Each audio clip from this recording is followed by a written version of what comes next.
Mm. GM. Mm. GM. Yes. Doing. It's Friday. Yes, finally. What a Finally. week. It's been Groundhog Month. This week has been a grind. Yeah. I don't not for any particular reason. Like I don't know.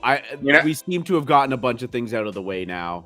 And I feel like we can resume regularly scheduled programming next week. It's felt a lot like late October, early November. Yeah. That was right after Mecca, right? That was Yeah. Yeah. And I think we just had, we had a lot of huge liquidity sucks, whether we like it or not. Whether it's Pixelmon, whether it's Raid Party, or whether it is Hate Beast and Prime Eagle Clan, all the Instagram clickbait that has been minting recently as well. So I think that has been one reason stuff has felt slower than normal. At the same time, floors have held up pretty well in the face of all of that. So if we can somehow stabilize and get people buying JPEGs again here. Yeah, I mean, even with ETH kind of taking a little bit of a run, pulled back a bit yesterday, but the floors have been pretty stable. Most of my portfolio hasn't gone up a lot, but it definitely hasn't decreased the same way that we've seen it happen in the past with ETH running and volume drying up and, some of these liquidity sucks. So I do think that maybe the inflow this week kind of matched the outflow.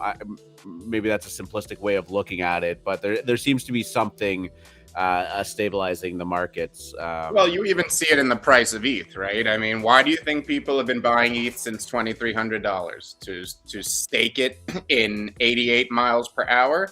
To stake it in Wi-Fi? No, they're doing it to buy NFTs. It's the use case for Ethereum. So Ethereum goes up 50%. I ain't surprised that people are buying NFTs with that Ether. That I mean, it's a very, very valid point. It does, I mean, I get it. There's DeFi, which I don't think either of us are very on. Well, I mean, it's not like there is. I'm just, you know what I'm saying. Is there, what? I said, is there though? No, what I'm saying is that I don't think DeFi makes sense in our current state, and I know you agree with that.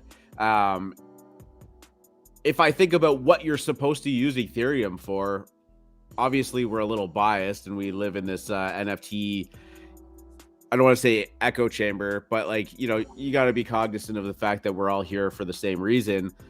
It does seem like the predominant use case by far. So yeah, I think your sentiment is absolutely correct. I really triggered the Degen Dojo last night when I came in and started talking about slow rugs. I think Drip is still feeling the wrath.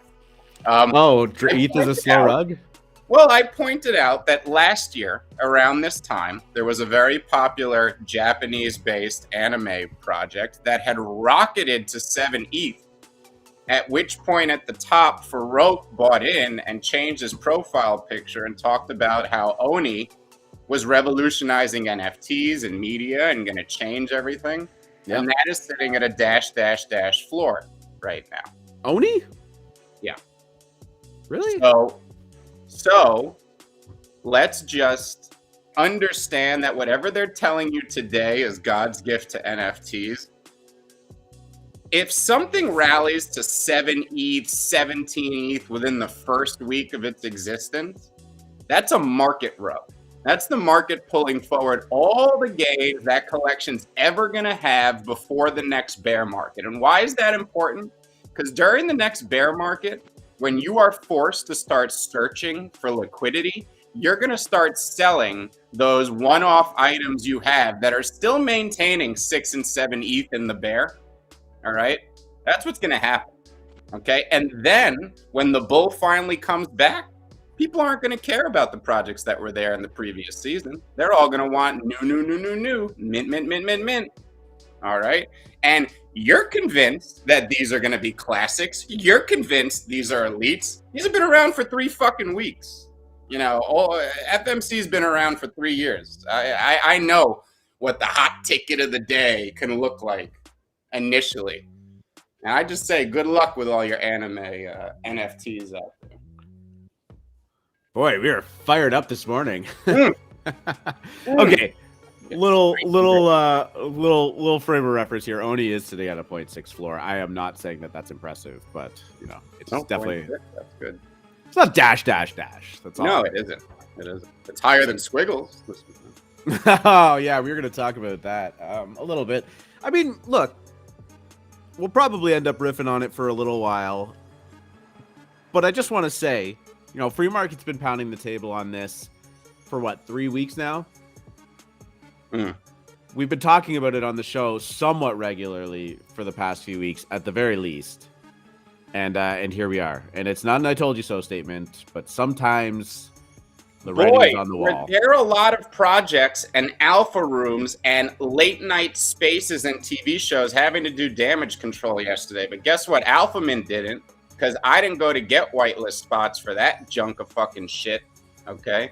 That gigantic piece of crap yesterday. We've been trying to tell you it's a rug for I don't know how long. And yeah, I mean, speaking of which, you're probably not even going to be able to mint the allow list because they switched that up too. And the only reason anybody supported them is because they wanted to fucking steal someone else's money. They wanted to mint this thing and dump it on some idiot quicker than it goes to zero. So I hope everyone who was planning that can sleep at night, and I'm sure you can, right? I provide liquidity. It's capitalism. These people know what they're doing. They're taking a risk. Sure. You want to do the drum roll? GM, everybody, and welcome to the Friday, February 11th edition of the AM show, hosted live on YouTube and Twitch TV. Thank you so much for everybody that's come out already, and we appreciate you being here every single day with us. I'm your host, R2Dgen, and I am joined with me, as always, by FMC. Hey now. Yes, it's Friday. Normally, I don't love Fridays because it's the end of our week. We got to pack the show in for a couple days, get some R&R. I love doing Mondays, getting back to it, recapping the weekend. But I'm not going to lie, this week has felt like a little bit of a grind, as I was saying in the pre-show, maybe even the last 2 weeks. Cool Pets finally went down and wrapped up. Their game's going to be starting soon. Raid Party's game is starting on the weekend. The Super Bowl is happening on the weekend. Hate Beast finally revealed and is taking the trajectory that we initially thought. Squiggles is finally almost behind us. We seem to have these a lot of these watershed moments in here where we can look forward after this rather than just saying another delay. Kind of been the theme of the week, theme of the last 2 weeks, really. But yeah, I think next week is going to be very exciting. And I think the week after that is going to be even more exciting. There are some actually very promising mints going down then that we should all be very excited about. And I think that whatever bad look the NFT market is taking this week will be long forgotten about once we get through that. How was your Thursday? My Thursday was fabulous, R2, and I'll tell you why. Tell me why, please. Projects I'm not in were delisted and fell 50%, and the projects I'm in have been rocketing in the face of many tweets from people I trust saying we're in a bear market. Well, when I look at one of my favorite collection, motherfuckers, or MFers. Yeah, Darren just mentioned that in the chat. Which, as of this morning, are sitting at an all-time high of 1.7 ETH. Now, I want you guys to know these were at 0.05 in December. And when these were minted, I was so emphatic in the DGen dojo about how bullish I was on these, but I was met with, it's bad art, this is stupid, da-da-da-da-da. Everybody flipped. There is not one holder who minted in the DGen dojo still holding their MFers. I know some people who continued to listen to me for the weeks and months after the mint that these were one of the most important crypto collectibles there were, and that these have not only historic significance, but cultural relevance and memeability, that these are going to be one of the most important collections from our era, from 2021, that the community itself is passionate, it's there. The idea that they had no roadmap and that Satoshi just made these and put them out there, while bearish to some, was extremely bullish to me. And I'm just very happy to see them now sitting here at 1.7, still undervalued by the market, on their way to 3 ETH. Shout out to the MFers. Shout out to Lobesy, who regularly is holding spaces. Remember, it's on the community now. All right. Satoshi is not, he did not make any promises. He's taking a 2.5% royalty. This was a passion project by one of the most important figures in our industry, left for dead by moronic traders who don't understand what they're doing. And now it sits at a 1.7 ETH floor. I am very, very heartened, very, very happy. Yeah. Well, you know what else didn't have a roadmap and is doing all right? The original meme, Bitcoin. There you go.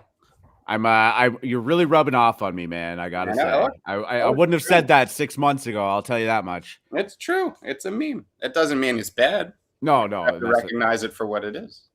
Memes are good. Memes are powerful. I mean, shit, most of the marketing you see in front of you isn't technically advertisements. It's memes done by... That was not a call for anyone listening to this show to FOMO into MFers at 1.7. It was a call to listen to me in December when they were 0.05. I'd like to make that note so people don't go get wrecked right now into everything pumps and pulls back. Just saying. Yeah, for sure. Yeah. This is not going like straight to 17 ETH or anything. No, another project we've talked about and has since pulled back. No, and now I've been standing on my goddamn soapbox for weeks talking about Breakfast Club. I get met with the same ire, the same laughs, the same why should I buy this? What's the roadmap? What's the team doing? You guys aren't gonna learn, but you're gonna see. Yeah. Illuminati. Lou Memenati, GM, man. Good to see you in here. What's Wings up, is all in on MFers. That's Fuck yeah. At your own risk. Drip Cult saying, remember that movie Bird Box? Their entire marketing strategy was memes and it worked flawlessly. Yes, it did. That was the Sandra Bullock Netflix movie. Not a bad movie, but man, the hype around that was absolutely real because the memes were fucking hilarious. They sent out those meme templates, let people run with it, and man, it was, you almost had to watch it just so you could be culturally relevant in that 2-week hype cycle that it had. Because if you didn't, you had no idea what everyone else was talking about. And those things work really well. We see it all the time, whether you're aware of it or not. Whoa.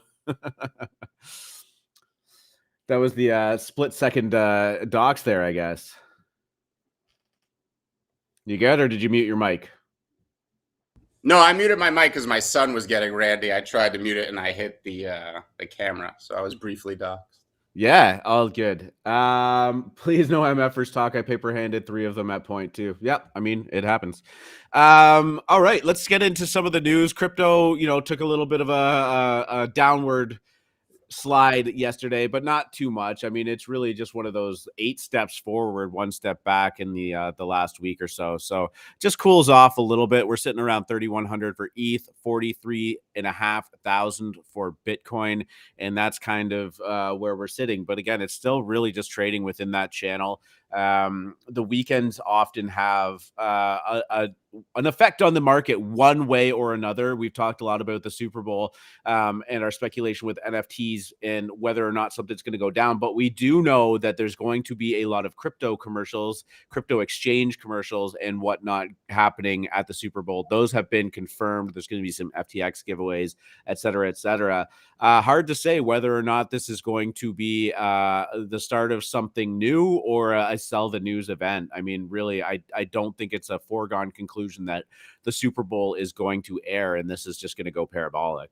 Right. I mean, and that's what we had. Like, we don't know what's going to happen during the Super Bowl. We also don't know whether it's gearing up to be like sell the news or buy the rumor, right? Like, we don't know exactly what is going to happen, but everything is set up bullish. I think yesterday, the big concern for most was the inflation print we saw in traditional markets, which caused stocks to plummet. We saw crypto. I know Bitcoin, I think, pulled back a little further than ETH at one point. Everyone was a little, what's happening? Blah, blah, blah, blah, blah. I think what you have to understand is that markets bake in expected news long before it happens. We're seeing that with inflation right now. Yes. Was the inflation print yesterday scary and bad? Sure. The problem was we've been expecting scary and bad inflation prints. So the market has already priced itself for that inevitability. Now, when it happens, there's always volatility. You always see reactions maybe one way or the other. But I was laughing when people were calling for doom yesterday, going back to the lows. I really just don't see it right now. So we're stabilizing a bit. Like I said, we're bouncing off that 32-ish resistance in ETH. I believe that we're just going to consolidate here for a little bit until we make another leg higher into 3,800. So we'll see. I think we're still a bit taking cues from the macro markets as we still get kind of surprise news there. So. Yeah. Well, I guess the only one having a great week, not the only one, is Smooth Love Potion. Do you want to give us a breakdown on that one? 200% this week? Sure. So Smooth Love Potion is the utility token you earn in Axie. Axie at the beginning of last. Oh shit! It is. I thought I was putting you on the spot, being like, no. I completely forgot. I was just being a dickhead, and you started going into it. I'm like, I do anything. Christ. Just throw it up. I completely fucking forgot. No, if you guys don't know, at the beginning of last year, P2E was Axie. Like that was it. This was the P2E game. It dominated the discourse in that area, in that trend. In certain parts of Asia, there were people making literal livings and becoming rich off of Axie, as Smooth Love Potion and the underlying Axie token actually rallied one of the best performers in the first quarter of that year. Of course, it was a hype cycle.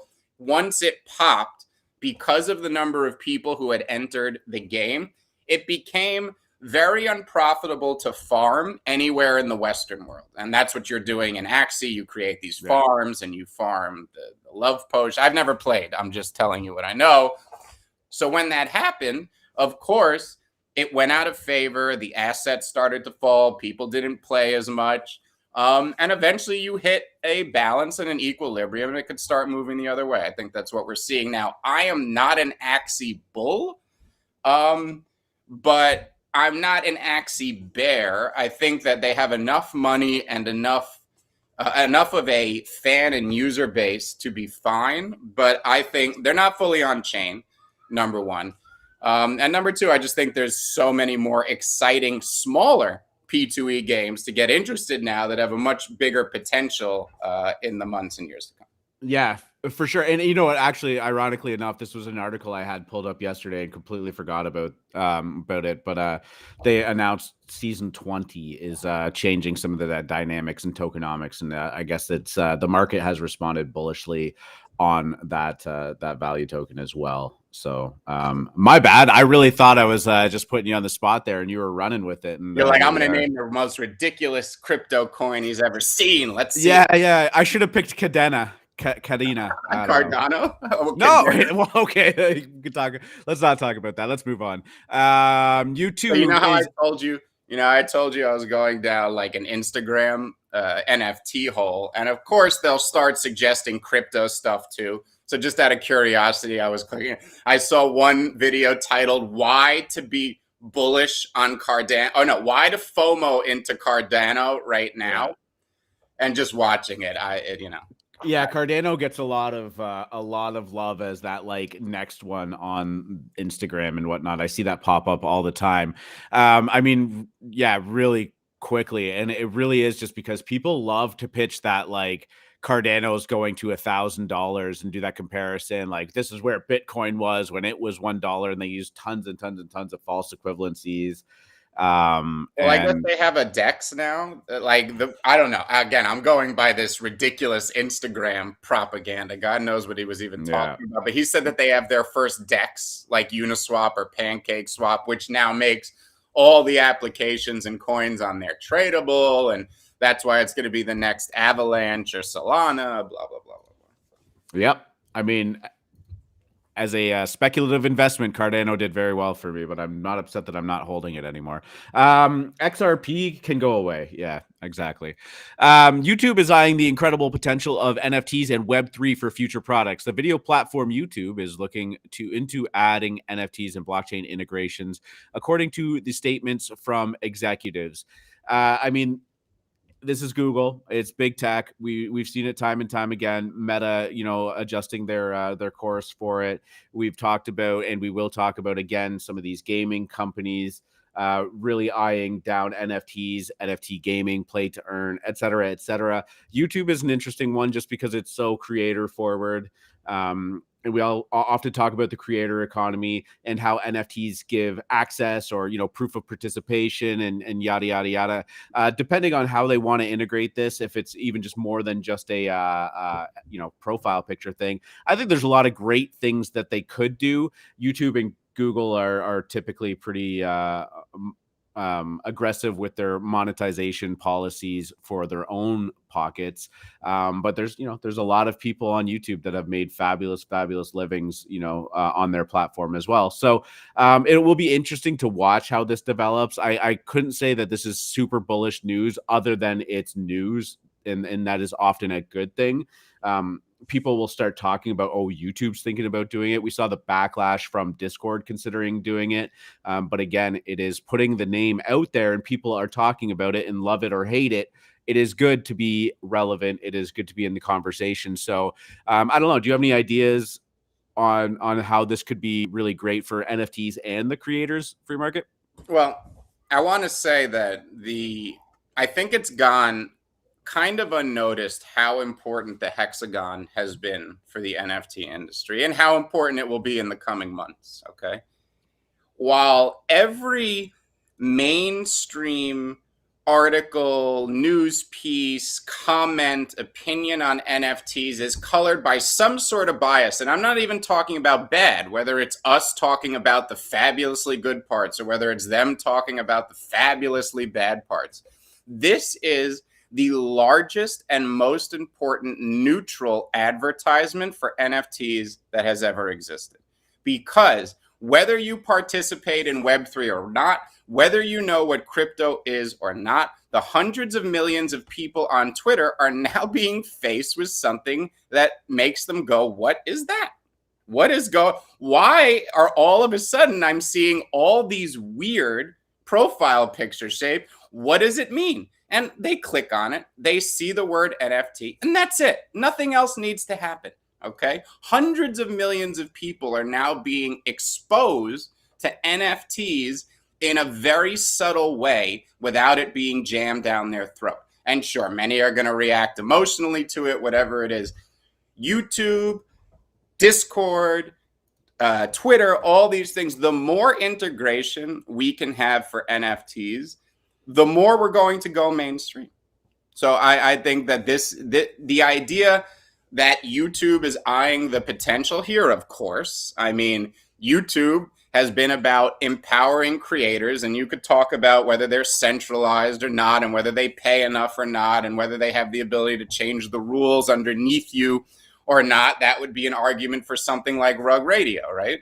And why something like Rug Radio can be fabulous in the future. But for better or for worse, we need Web 2 to provide kind of these on-ramps for people to get onto Web 3 before, I don't think your average creator would understand what Rug Radio is, how to get on, how to make, whereas YouTube, anyone can go start a show tomorrow, right? So we need these.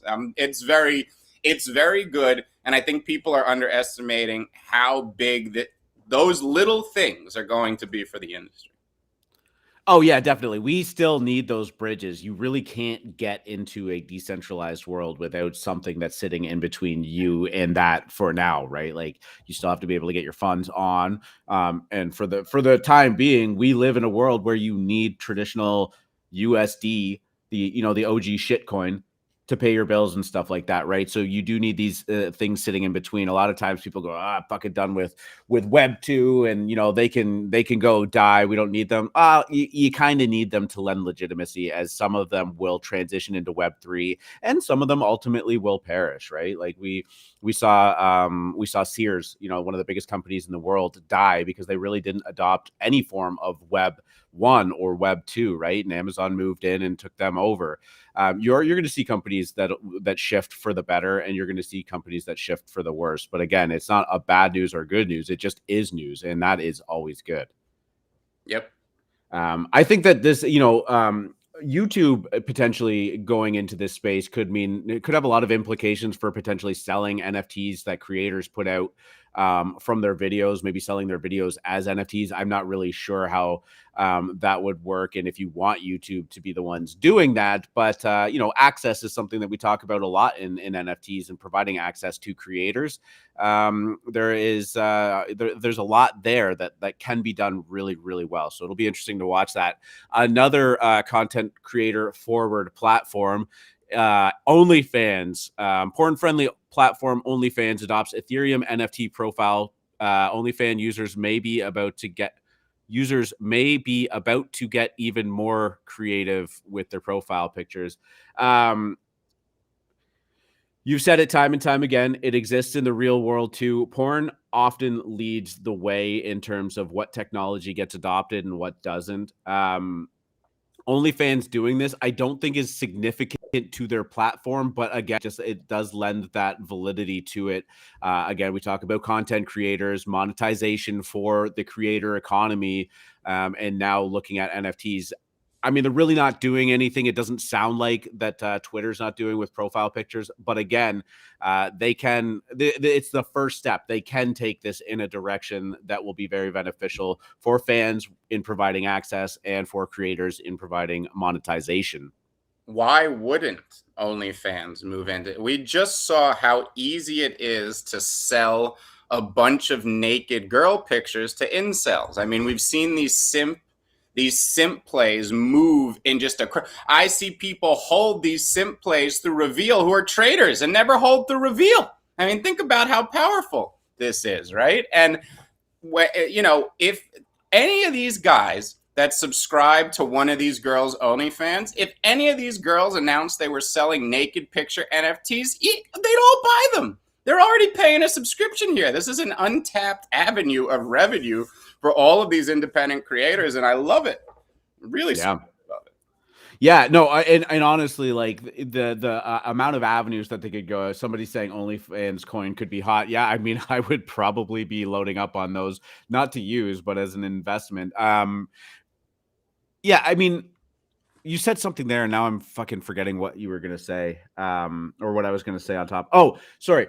Was it in 2020? They originally very briefly said that they were going to be banning explicit content on their platform due to, pressure from their VCs and stuff like that as to whether or not it was like an ethical company, et cetera, et cetera.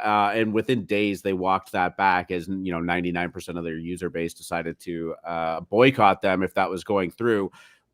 Now you're seeing them kind of go the other way of like progression. So yeah, I think it's an interesting way of doing it. It'll be fun to see where they take things too. Yep. And last but not least for news, future proof, why Farmville creator Zynga is making NFT games starting this year. The casual game publisher is making a big move towards NFTs and Web3 in 2022 amid its acquisition by Take-Two Interactive. We've been mentioning Take-Two Interactive a lot. I think we talked about it yesterday with Grand Theft Auto, Grand Theft Auto 6 on the horizon, and Take-Two talking a lot about NFTs. Maybe that is going to be a match made in heaven, as Grand Theft Auto Online was one of the original kind of big popular metaverses. Zynga, as they mentioned, Farmville, if you were around in Facebook, maybe 10 years ago, Farmville was everywhere. You couldn't get a fucking message from anybody without it being like, join Farmville and you'll get bonus, blah, blah, blah, blah, blah. It was like the original fucking DM spam. But, if you look back and if you ever participated in those games, they're not really that indifferent from what we're doing today. I mean, you get this plot of land, you plant some seeds, they grow into something, you get a coin for them, then you get to buy more. And it's just that OG yield farming. Zynga has done this all before. And if they're going to do it on chain, especially on the Ethereum chain or, Polygon as an L2 and whatnot, I gotta believe that they have the chops to really understand what it's going to take, provided they hire the right people who understand Web3, blockchain, tokenomics. Guys, very quickly, breaking news: the Timepieces is live now. They have oversubscribed that allow list. If you can mint that, go do it immediately. R2, if you're on that list, you can pause a second, go mint immediately because it is oversubscribed and you may not get yours. God damn it! Wait too long.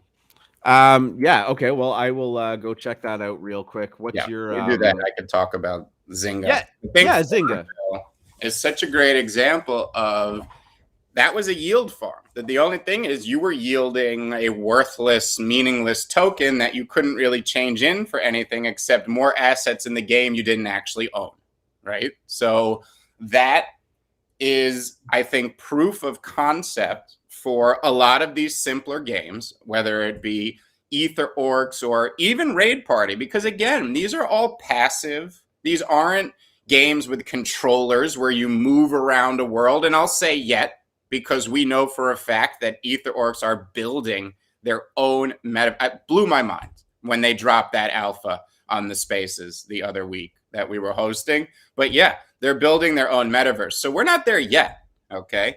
But doesn't matter because people love doing these type of yield farm risk protocols even when they're not earning anything.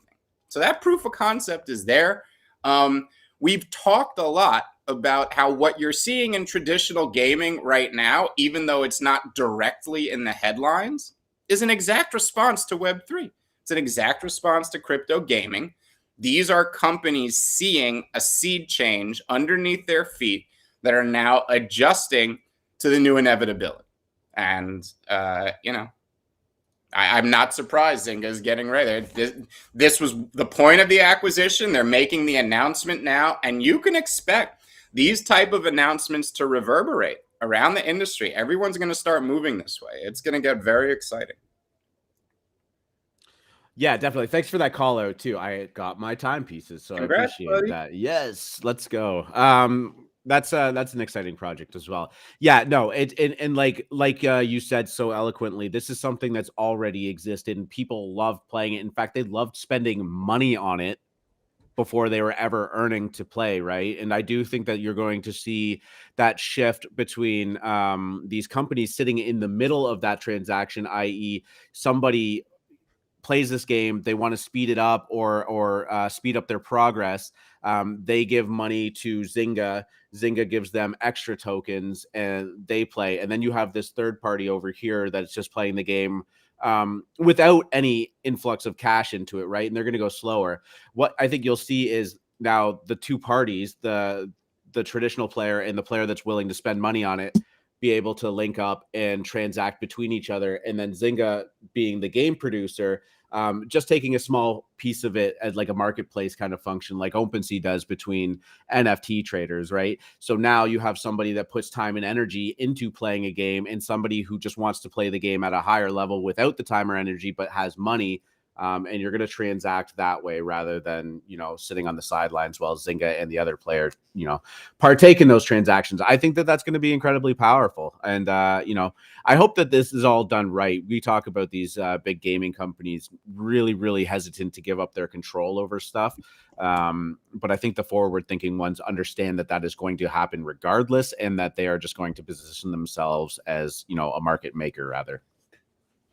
Yeah. So, all right. Yeah. Just looking at the chat.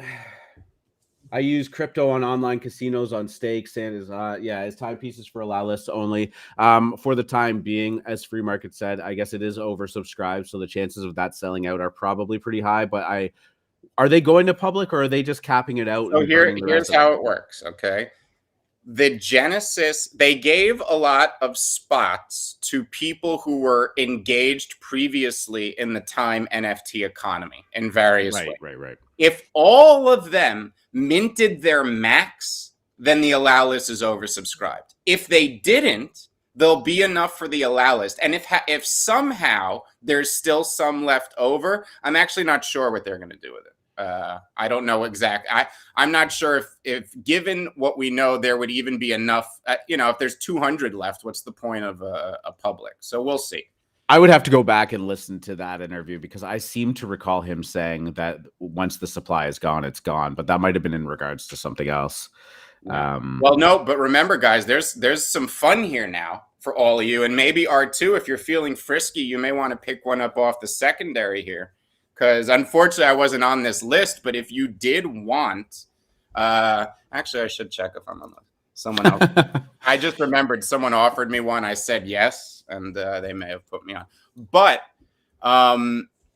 There's gamification here. You either get to keep the way it looks right now, which is one of these awesome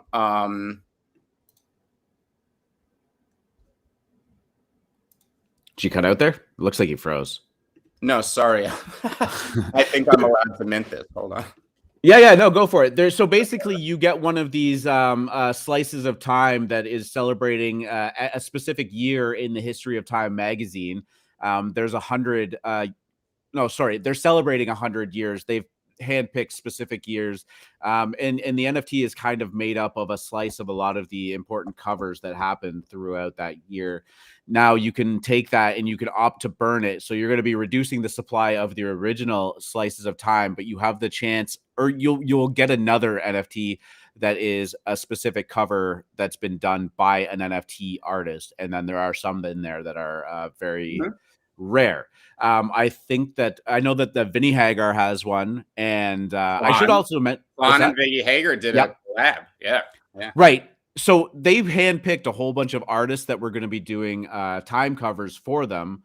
And that artist actually got to pick another artist to bring aboard of their choosing that they like too. So it was kind of a great way to take some prominent artists and then let the prominent artist choose maybe an artist that deserves some exposure in this drop. So I thought that was a lot of fun. There's going to be some gamification, right? As a lot of these get burned, maybe the other ones start to become a little more rare. And you kind of got to pick and choose what your game plan is here too. I think you mentioned that you're going to buy two and then burn one, keep one.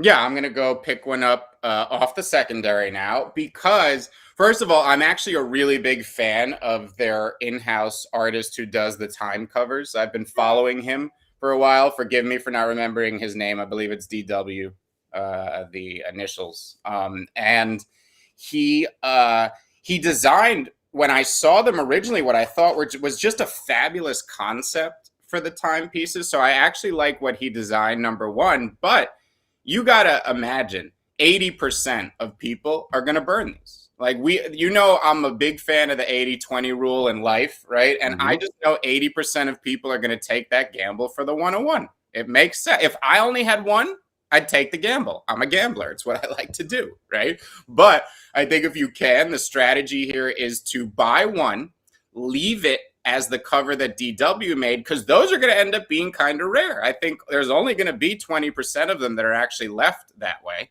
And then I would burn one and play the lottery.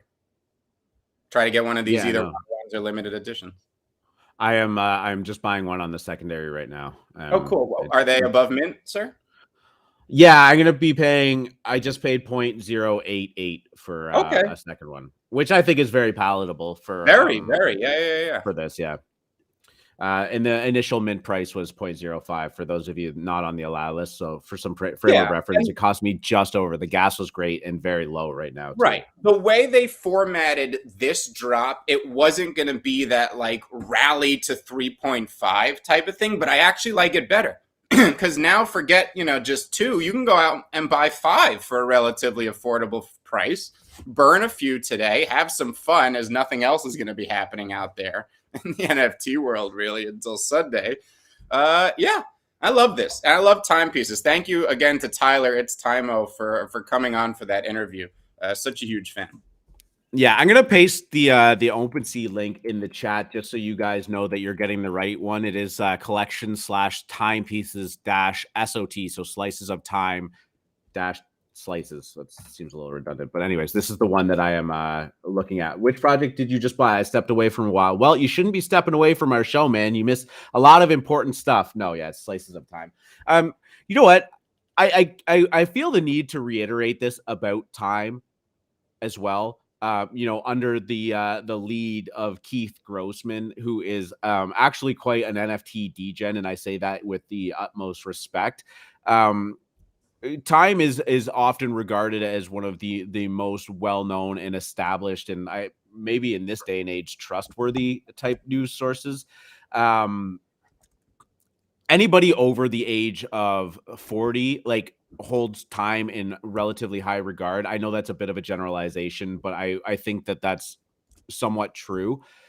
This company is not just sitting on top of NFTs being like, let's make an NFT. This seems like a great deal. They are actually participating in it. They've learned from their initial drops, even though the initial drop went just fine. They're nodding history's company while allowing current NFT artists to participate in their future. They're 100-year-old company, so this isn't even a Web 2 company or Web 1.0 company. This is a, way, way, way, way before the internet was even a thing. And they're taking the appropriate steps to handle NFTs, not only with respect, but with the ideology that they are the future, right? And this is a big signifier to people. When I left my job to come work for AlphaMint and do this show and all of this stuff, and people said, what NFTs? Like, NFTs weren't even in the forefront the way that they are now.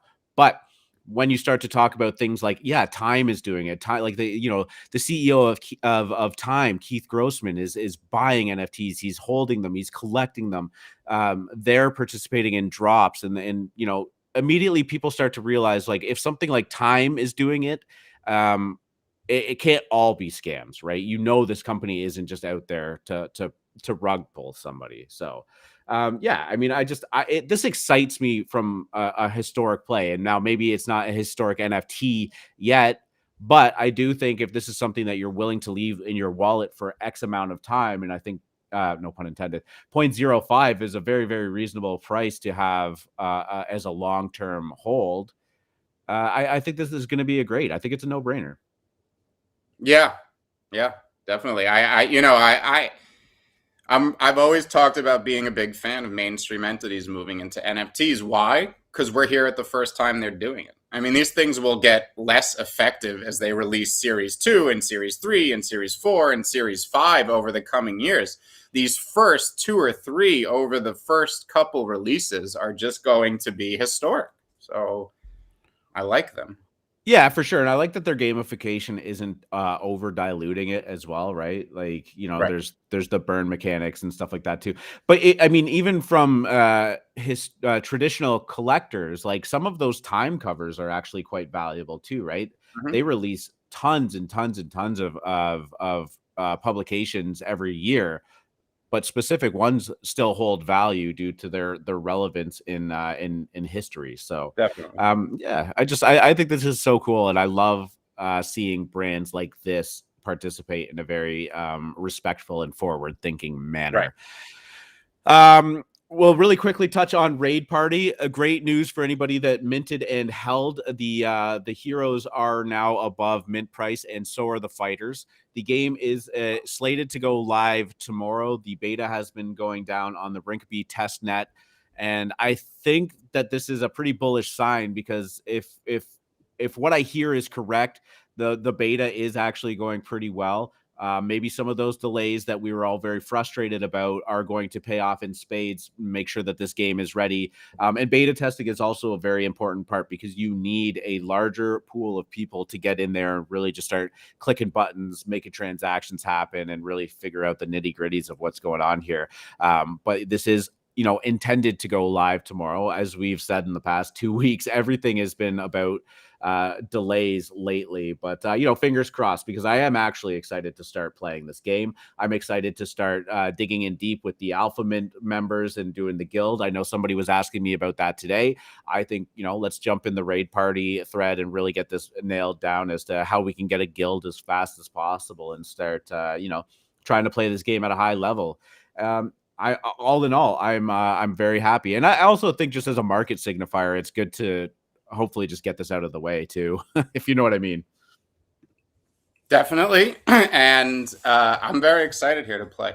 The demos I've seen have at least looked very good. Yeah, I mean, they've released some gameplay teasers. I mean, this is a somewhat passive gameplay. I mean, you're not going to be in there jumping around, clicking the button to swing a sword and killing monsters, right? This is, and it was branded and marketed as an idle game.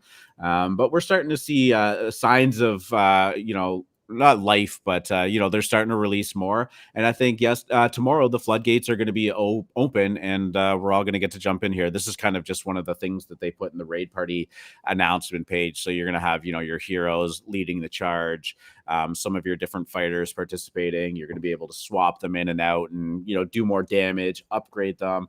A lot of very interesting game mechanics to kind of dissect. And I think that the only way that we're really going to figure out the best strategy is to just get in there and start figuring it out, really. Yeah, definitely. So pretty cool that that's going down now, and good to see the floor price bouncing back. It did actually get pretty low. I think the heroes were down as low as 0.7 earlier this week, and it's just it's kind of been back on a tear. I think the big topic of the day that we can just jump into and get it out was the Squiggles launch going down yesterday. As we mentioned on the show and showed it, there was about a 60-page kind of expose showing the link to past rugs, who the doxed kind of founder in there was, and how he relates to them. And he's just saying, oh, they're friends of friends. So what? I was at a club. Think it goes a little bit deeper than that. I think the evidence was very damning, but it did get very interesting as this went down yesterday. The mint went live at 1. It was a Dutch auction starting at 1 ETH. The pre-sale, which wasn't really a pre-sale, or I guess I should say allow list, was slated to mint at 0.4 after the Dutch auction went down. Now, that to me is a big red flag. Some people have since pointed out that Azuki did that too. I completely forgot about that, but I don't like it. Essentially, there's 7,000 of these supposed to be on the allow list, and the Dutch auction was for 3,000 of them. The mint did not go very well for them. When it started at 1 ETH, a couple people minted and then immediately realized this was not going down the way they thought it was going to.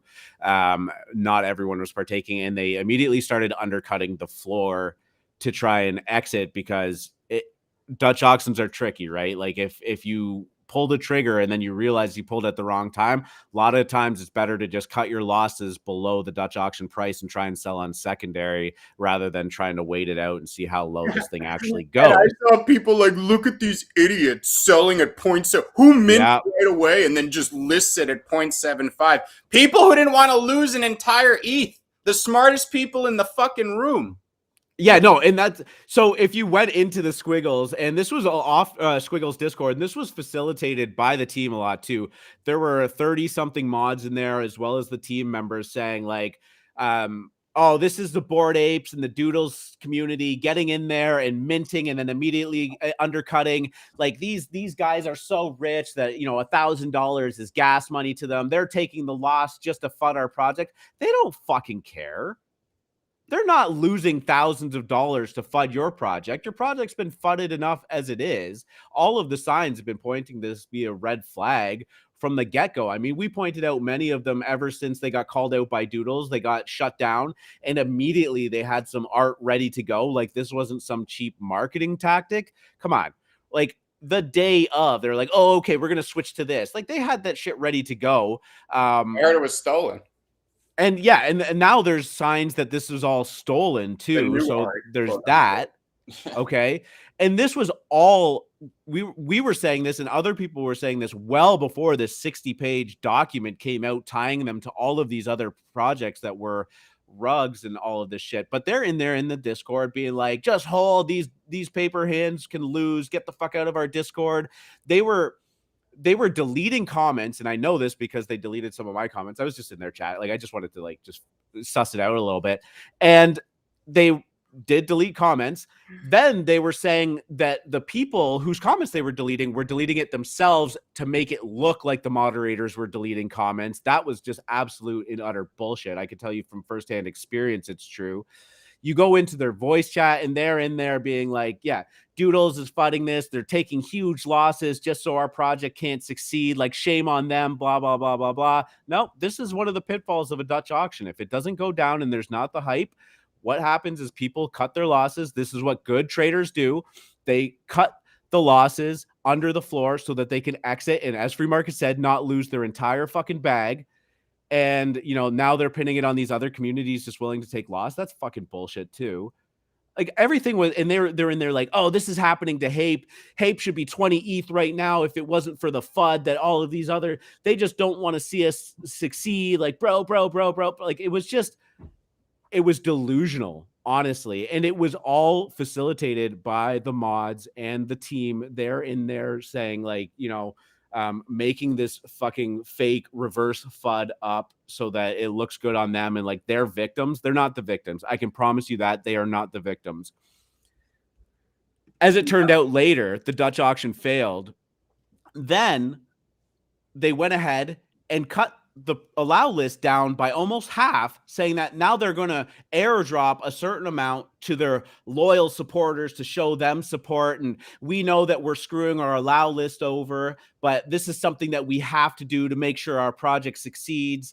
No, you're tightening up the supply of your allow list so that people that were on the allow list now feel they have to mint immediately because they could miss out on it. Right? Like these are all just shitty FOMO tactics that this team is doing. They know they got caught with their hand in the cookie jar, and now they are trying to extract as much money as possible, and they will probably just disappear into the night with it all. Okay? This is not a long-term project. This is not something that's going to the moon. These people do not give two flying fucks about you, your money, or the NFT community at large. We're seeing it play out in real time. And if you think that this is just some manufactured FUD because the doodles don't like you, you are absolutely lying to yourself. And the irony was someone came into the Lemons Discord yesterday and was like, everyone here needs to stop fudding Squiggles. This is all just based on a false report. We have so much support from apes and doodles that are supporting our project. You will see we're going to come back. I said, like, no doodles are supporting that project. Don't you spread that misinformation in my... I never wished more I was a lemon mod at that point. I would have deleted that ridiculous comment. Spread misinformation in the lemon grove. Of all places. Sully the beautiful garden of lemons with that. There's really nothing else. Shit. There's really nothing else to say at this point, except that every project needs an NFT analyst on staff who can tell them immediately, don't partner with this project. I'm not sure who they are. There were some rumors that there were people out there who knew this was a scam long before even the 60-page dossier came out. Maybe they went on Spaces. Maybe they went on their own show and told you for weeks that this was a cash grab scam, and they were fought and yelled at because I was just fudding and trying to hurt people's bags. But, we don't want to see anybody's bags hurt. We don't want to see you get burned by this shit. Yeah, I don't like seeing scammers come for my lemons, all right? Don't come and try to steal money from my lemons. But if every NFT creator and project out there isn't hiring an NFT expert or analyst to be on staff and analyze anyone who comes to you and asks for a partnership, because people are going to come prey on you. People are going to see how successful your project is right now. And a fishy fam is going to come and try to make partnerships with every big project out there. Okay. And you're still seeing this happen now. Hire a goddamn NFT analyst for your project. It's necessary. You are the new allow list function. Okay. Good projects with big holder bases are the new allow lists. That's where all the allow lists are going. There's no more grinding. There's no more public. There's no more any of that. It's all going to loyal NFT holders. Okay. They need an NFT analyst on staff. I have nothing else to say on this. It was a fucking scam. And here's the other thing I'll say. There are two more Doodles derivatives coming down the fucking pike right now with over 100,000 followers. And guess what? People are going to tell me the same shit about them that they told me about Squiggles. Well, get ready for next week because I'm fired up, baby. Now, the other thing I will say is the funniest thing that I thought happened to me yesterday. And we love to talk about influencers and, whether you should listen to them and but whatever. As Squiggles were being delisted yesterday, okay, it looked like the floor price was going up. So many... Well, I didn't even touch on that. They got removed from OpenSea, and everyone's like, oh, another fun hit piece, blah, blah, blah. They don't know. Right. And the 2-bit cock-faced influencers who they had paid to shill this fucking thing went on and said, ha ha, look at the FUD reversal. You idiots with your FUD. Look at what you're doing. And the price was rising. Because no one could fucking buy it. Was delisting the listings that they were noticing were wash traded. Because the only reason there was any volume was because the team themselves was wash trading to try to stoke volume. So congratulations, you fucking moron influencers who continued to push this after the dossier, after smart people told you for weeks it was a scam, after the failed launch, after they deleted all the comments. Then as it's climbing back to 1E, you say, ha ha, the FUD was wrong. You fucking idiots. Get out. Wait, there's more.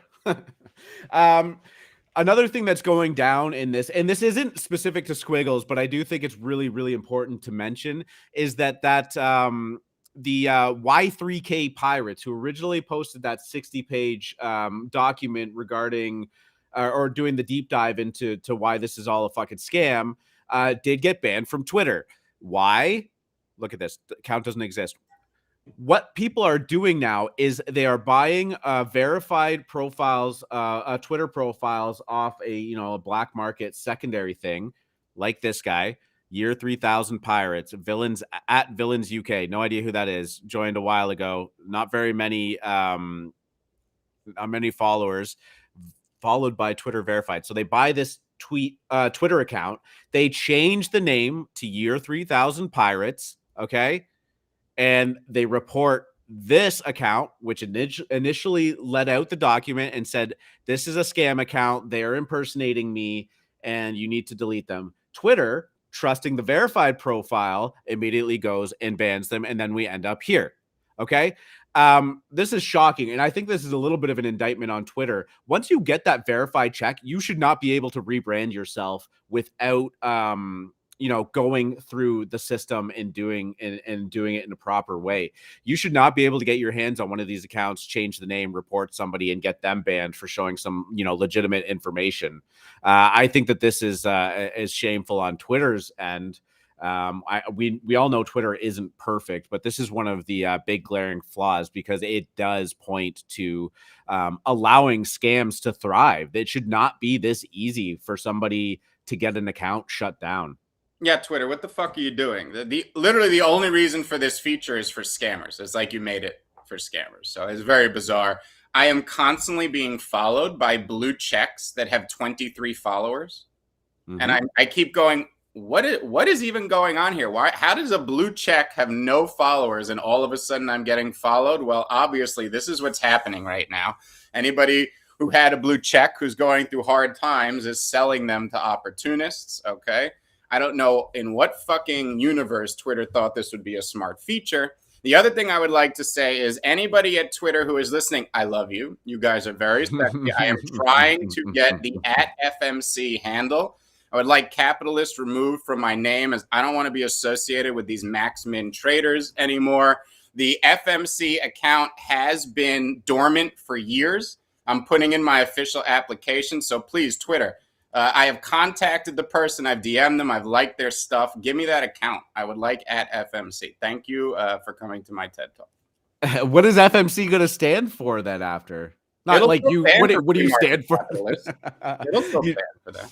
You just want it to be under the surface. I just don't want it in my name. It gives a bad impression to all the people that I work with all of a sudden. Capitalism has a negative connotation in this world, and I have no desire to argue that's why I like my show, because I don't have to listen to any of your opinions. I just get to say what I think, and then that's it.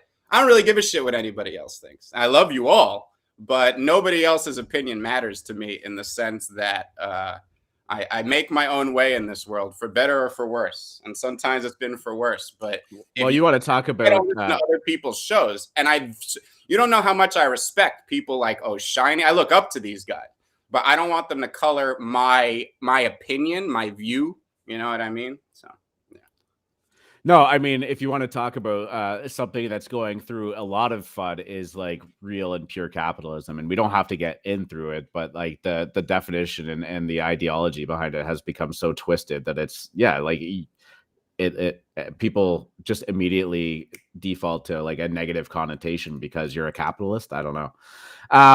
Regardless, the Squiggles thing is absolutely ridiculous. And and if you wanted more, really briefly, I won't even go on it, but they hosted an AMA and then cut the AMA off before anybody got to ask a question. Like, how many red flags do you need? How many signs do you need that these people just can't be trusted, right? Here's a pro tip. Okay. Do not buy anything from anyone who uses Julian Assange as their profile picture. That was the guy who put the document out. Right. Don't buy anything from him. That's just okay. Well, it was a free document, so you didn't have to buy any. No, I'm just saying if he's selling anything in the future. Got it.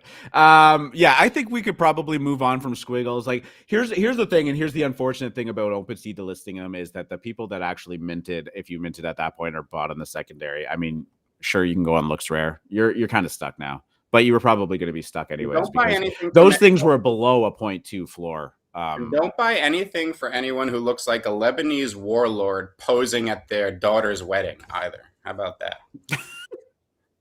I am Lebanese. I'm trying to like think of who the Lebanese warlords are. I'm like, shit, are they going to be coming after us on this show now? I'm the one with my face out there, man. Don't worry. We're good. Those are my homies.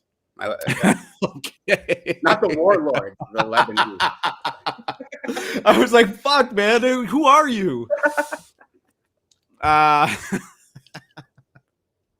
Okay, let's move on. Cool Pets finally went down yesterday.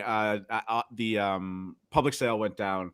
The unbottable contract got botted as we all expected. One profile got over 200 of them, but I was happy to see that we were in the AlphaMint Moon Lounge voice chat, and a bunch of the people participating in it got a few too. It was expensive. It was a gas war. I think some people were sending at 12, 13, 15,000 Gwei. So when you factor that in, I think you were paying upwards of 1.5 to ETH to actually get your hands on this. It's still sitting at 2.5 ETH floor. So depending on what you were planning on doing with it, not a bad play. You could flip it, or if you really just wanted to participate in the Cool Cats ecosystem, you got in for a little bit cheaper than you would have been able to on the secondary market. Don't mind either of it.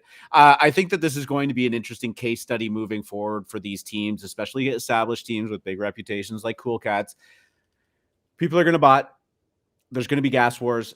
You're going to kind of just have to deal with it. I am surprised that they didn't end up just going with a raffle. I thought that would have been just the easiest out, to be honest with you. But we've talked a lot about gas wars on this show, and I don't think that they're the worst thing in the world. It does kind of solidify some of the floor price. It does kind of lock in the value of it and what, those people on the public sale, which, we'll just call it the free market, decide to pay for it, right? So here we are sitting at a 2.5 ETH floor, and I would imagine that the game is ready to go. It was supposed to go live yesterday, but with the delays, that obviously didn't happen.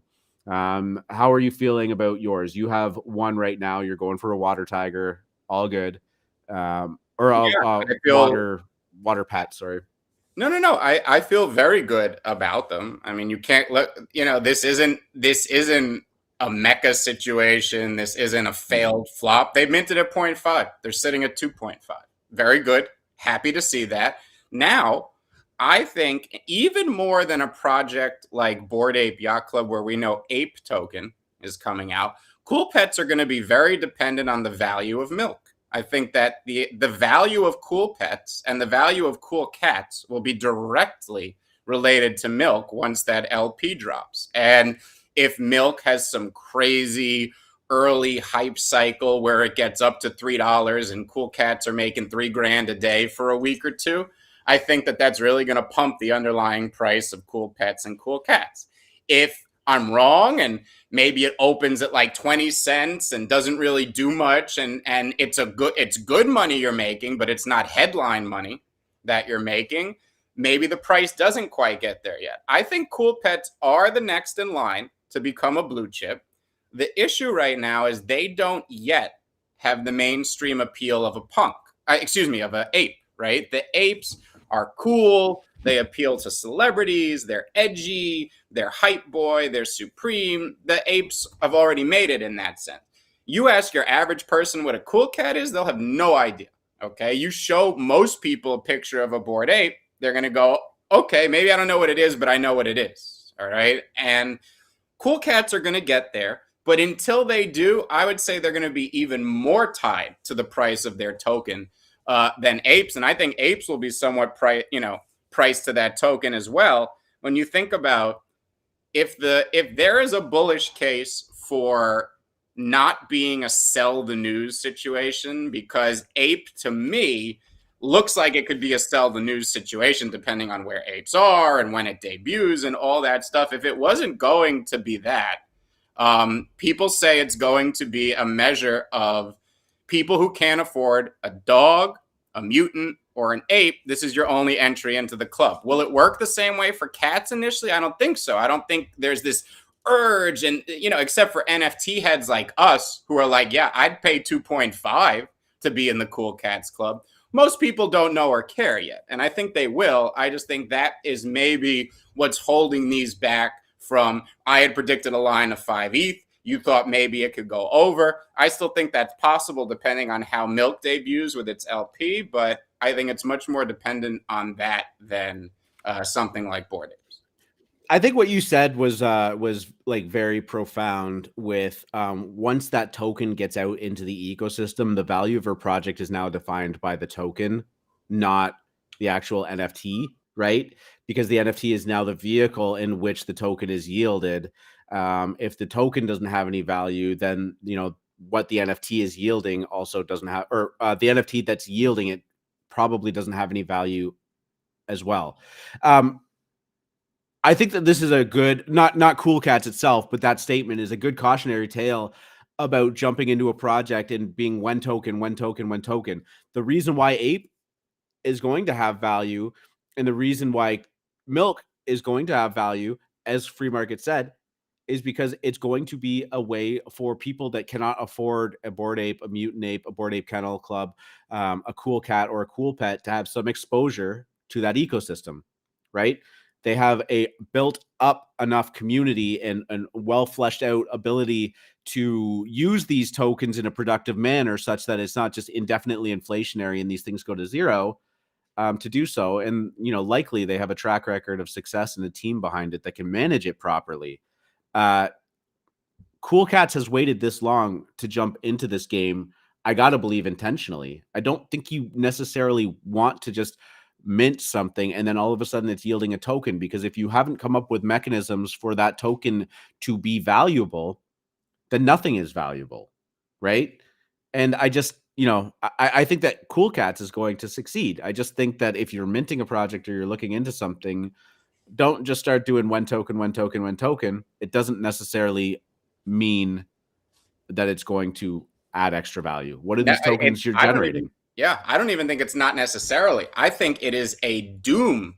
I think it's doomsday for any project that does it too early. Absolute doomsday, because as R2 said, your value will be directly tied to this token, okay? If that token goes to zero, it's going to reflect on the underlying NFT. It's even a risk for Cool Pets because, like I just said, they don't have that mainstream popularity yet. Now, the reason I think it will be okay is because they have come up with a bunch of clever burn mechanisms. And if people do want to play this game properly initially, there is not going to be a lot of milk available. Okay, that is why I think we could see $2 or $3 in the first couple weeks, until what happens is early on, you're very motivated to play the game. As the money becomes so good, there are people who start to decide to take the money over the game. And that's where the peak happens. It starts to pull back, and $3,000 a day turns into $200, which feels terrible. And then you go, holy shit, I'm making $200 a day in passive income from this NFT, right? So I think it's even risky for Cool Cats to do a token at this point, though I do think it will be okay because they've executed a very what seems to be very good tokenomics in relation to this game, and I do expect the demand to be there and all that good stuff. But yeah, I think token is the last thing any crypto entity, even if we're talking about traditional crypto entities like like an L2, like Arbitrum, or any type of company like OpenSea. They haven't done a token because they didn't need to. Why? Why put that? I'm gonna just add like a slight caveat into unless you're building a game that relies on the token to interact. Yes. And then the game has to be well thought out enough that it doesn't just get so inflationary that it's worthless. We saw that happen with Whale Game, right? Yeah.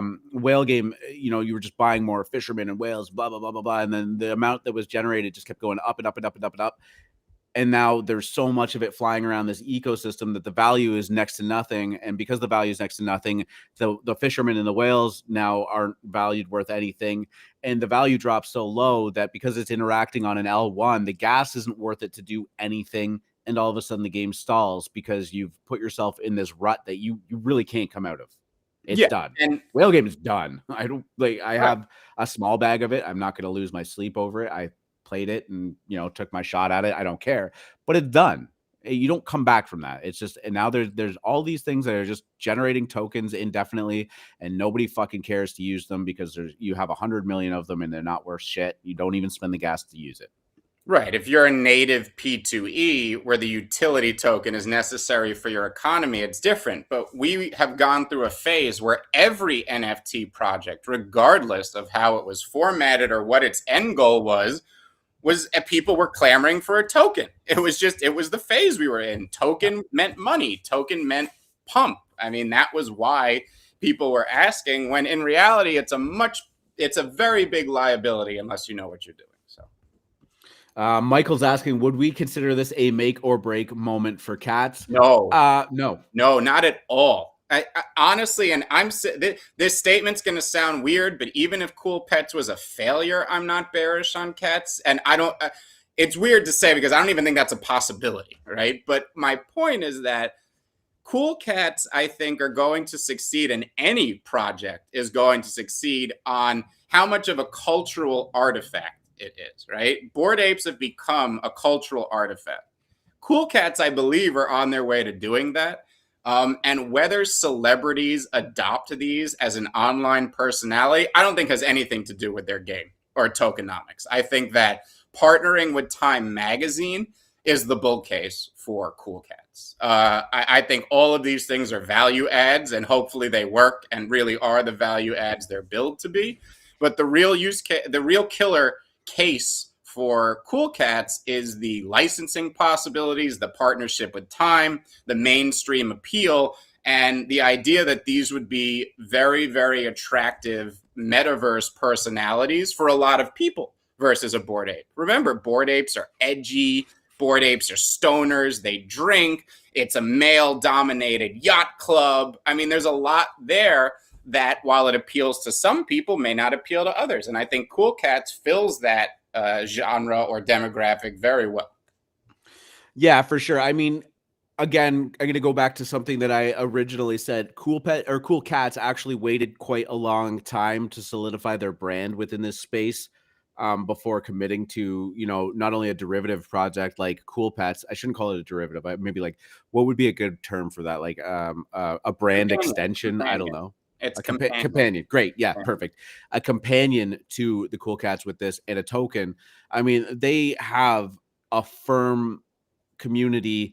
The value proposition in Cool Cats always was that community and the art that surrounded it. And now they are starting to add on to it. But again, this took time and it took energy by the team to grow that and solidify that.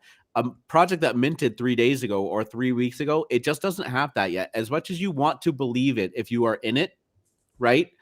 It just doesn't exist. I mean, Lemon Friends is a project that, like, if it came out with a token tomorrow, it would not be good for it.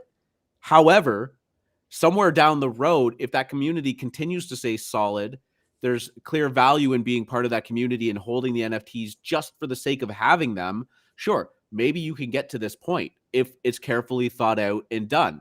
But I never look at a brand new project with a roadmap saying within 2 weeks of launch, we're going to have a token. And I think to myself, yeah, great, perfect. It never, ever is a deal maker for me. In fact, sometimes I think it's a deal breaker. At this point, we've seen it time and time again. Right. So I just think that Cool cats doing this now, can it be a make or break moment for them? No, for a lot of the reasons that free market said, but it's like a car company, right? You know, they have a track record of success. Sometimes car companies release a model that's just a fucking dud. They put it out there and everyone's like, it looks like shit, it performs like shit. And they, you know, they delist it or they, you know, discontinue it, sorry, and it goes away and they can carry on with their life. They take their loss. Maybe their stock price gets hit a little bit because people are like, yeah, well, that was kind of a miss, whatever. It happens. They carry on with their life.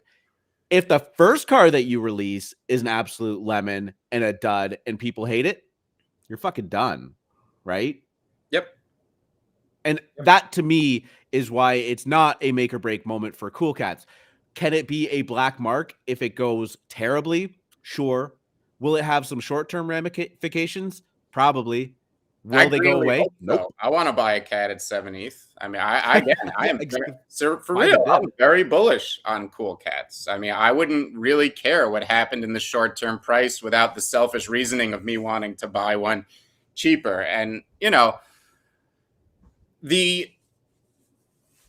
yeah, I mean, I think we've said everything we could say. Sure. That's pretty much it. I think that when we were even looking at cat bricks before it happened, the red flag to me was the token and the game and all that type of stuff. When you're talking about what makes a project successful, right? Why does DeFi always fail? Why do yield farms always fail? Because the only reason people are buying into those is to make money. It's to get rich, right? When you deposit money in a bank for safety and somebody goes and borrows that money to build something, they're borrowing it to build something. They're actually trying to create new production within the economy. When somebody is investing in a yield farm, necessarily, that is not what's happening right now. And it's just because we're not there yet. That's why, again, DeFi will come back. We will have a bankless existence. But why does it work so well for NFTs? Because the successful projects have communities that are in there not for the money. I know that sounds naive. I know everyone thinks the money matters. But the reason Cool Cats and Bored Apes maintain the high price is because people don't want to leave the club. And it's not for monetary reasons, right? That is what every DeFi farm and every protocol up until this point was missing. A community that was there for reasons other than getting rich. That's why I'm so bullish on NFTs. And that's why I think the very successful ones, a token makes sense. But it's also why the ones that aren't there yet are going to doom themselves by doing it too early. Until you have the culture, until you have the community, it's just going to sink you. So, yeah, beautifully said. I don't think we need to expand on that any further, but I completely wholeheartedly agree with you. You can't, they do fail because you can't just be in there expecting to make more and more and more and more and more money indefinitely. It just doesn't work like that, right? Money doesn't pop out of thin air. It has to be exchanged. So, and it has to be exchanged with somebody that wants to get in at the price that it's currently at, or, you know, the point in time in the yield that it's currently at. So, yeah. I mean, proceed with caution. I don't look at a project and get excited that they're launching a token within 2 weeks, unless it's specifically a P2E game that requires that token to exist. And then you got to dive deep into the tokenomics as to why it'll work long term. Drip Cult saying, ever heard of an airdrop? Thin air, baby. Yeah, true. Yeah. Fucking airdrops, man. I love them and hate them at the same time. How's Looks doing these days? Do we talk about that anymore?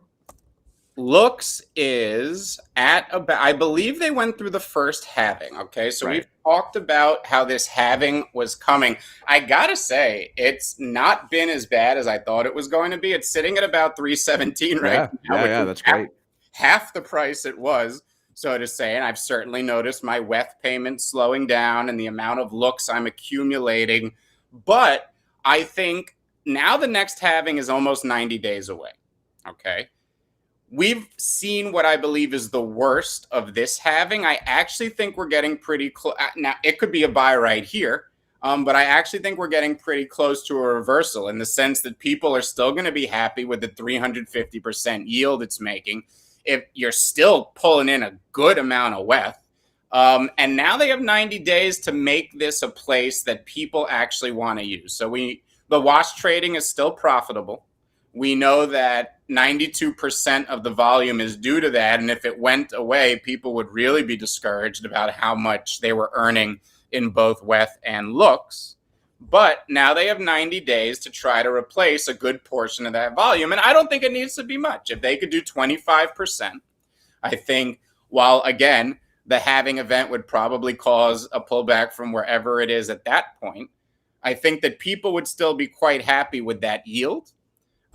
So it's up to them. I mean, it's going to be about UX. It's going to be about marketing. It's going to be all those good things. And we'll see if they could do it. I'm still holding. I'm still a believer. I'm just not collecting my WETH as often anymore, which is a little sad, Panda, but I'm okay with it.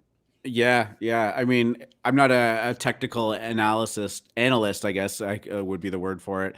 But it looks like it's really firm here on this line that it's at like right now. So I don't know if...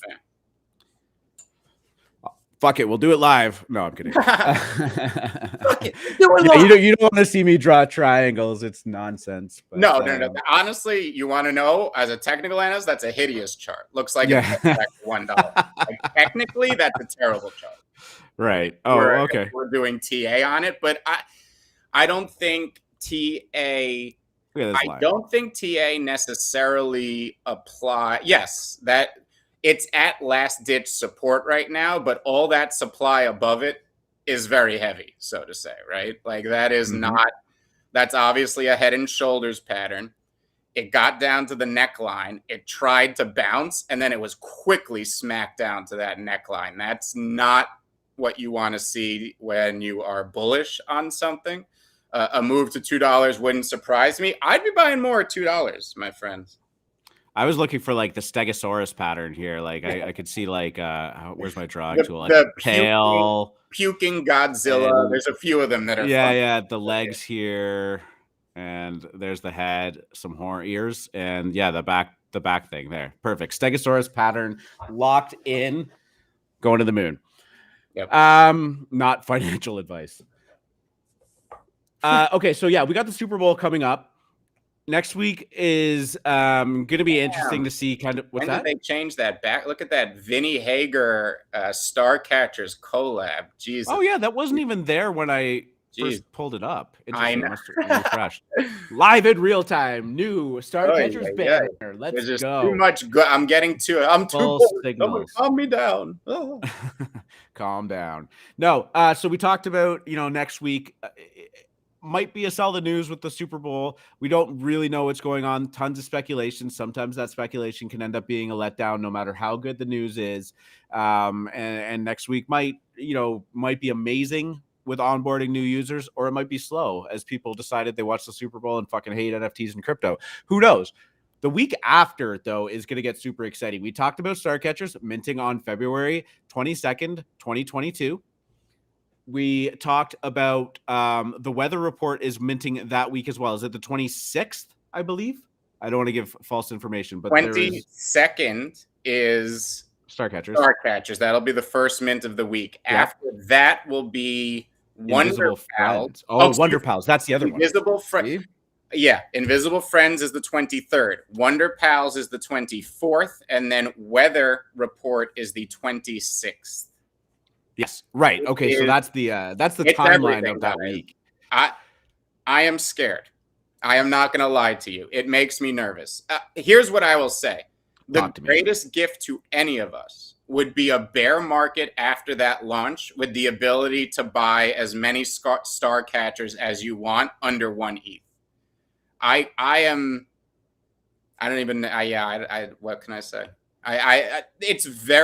This is a very dangerous situation here. The best thing you could say for the Super Bowl is that we are going in with a quote unquote bear market, right? A lot of floors are down 50%. It's been very slow. Volume has dried up. So we're going into the Super Bowl with less expectation.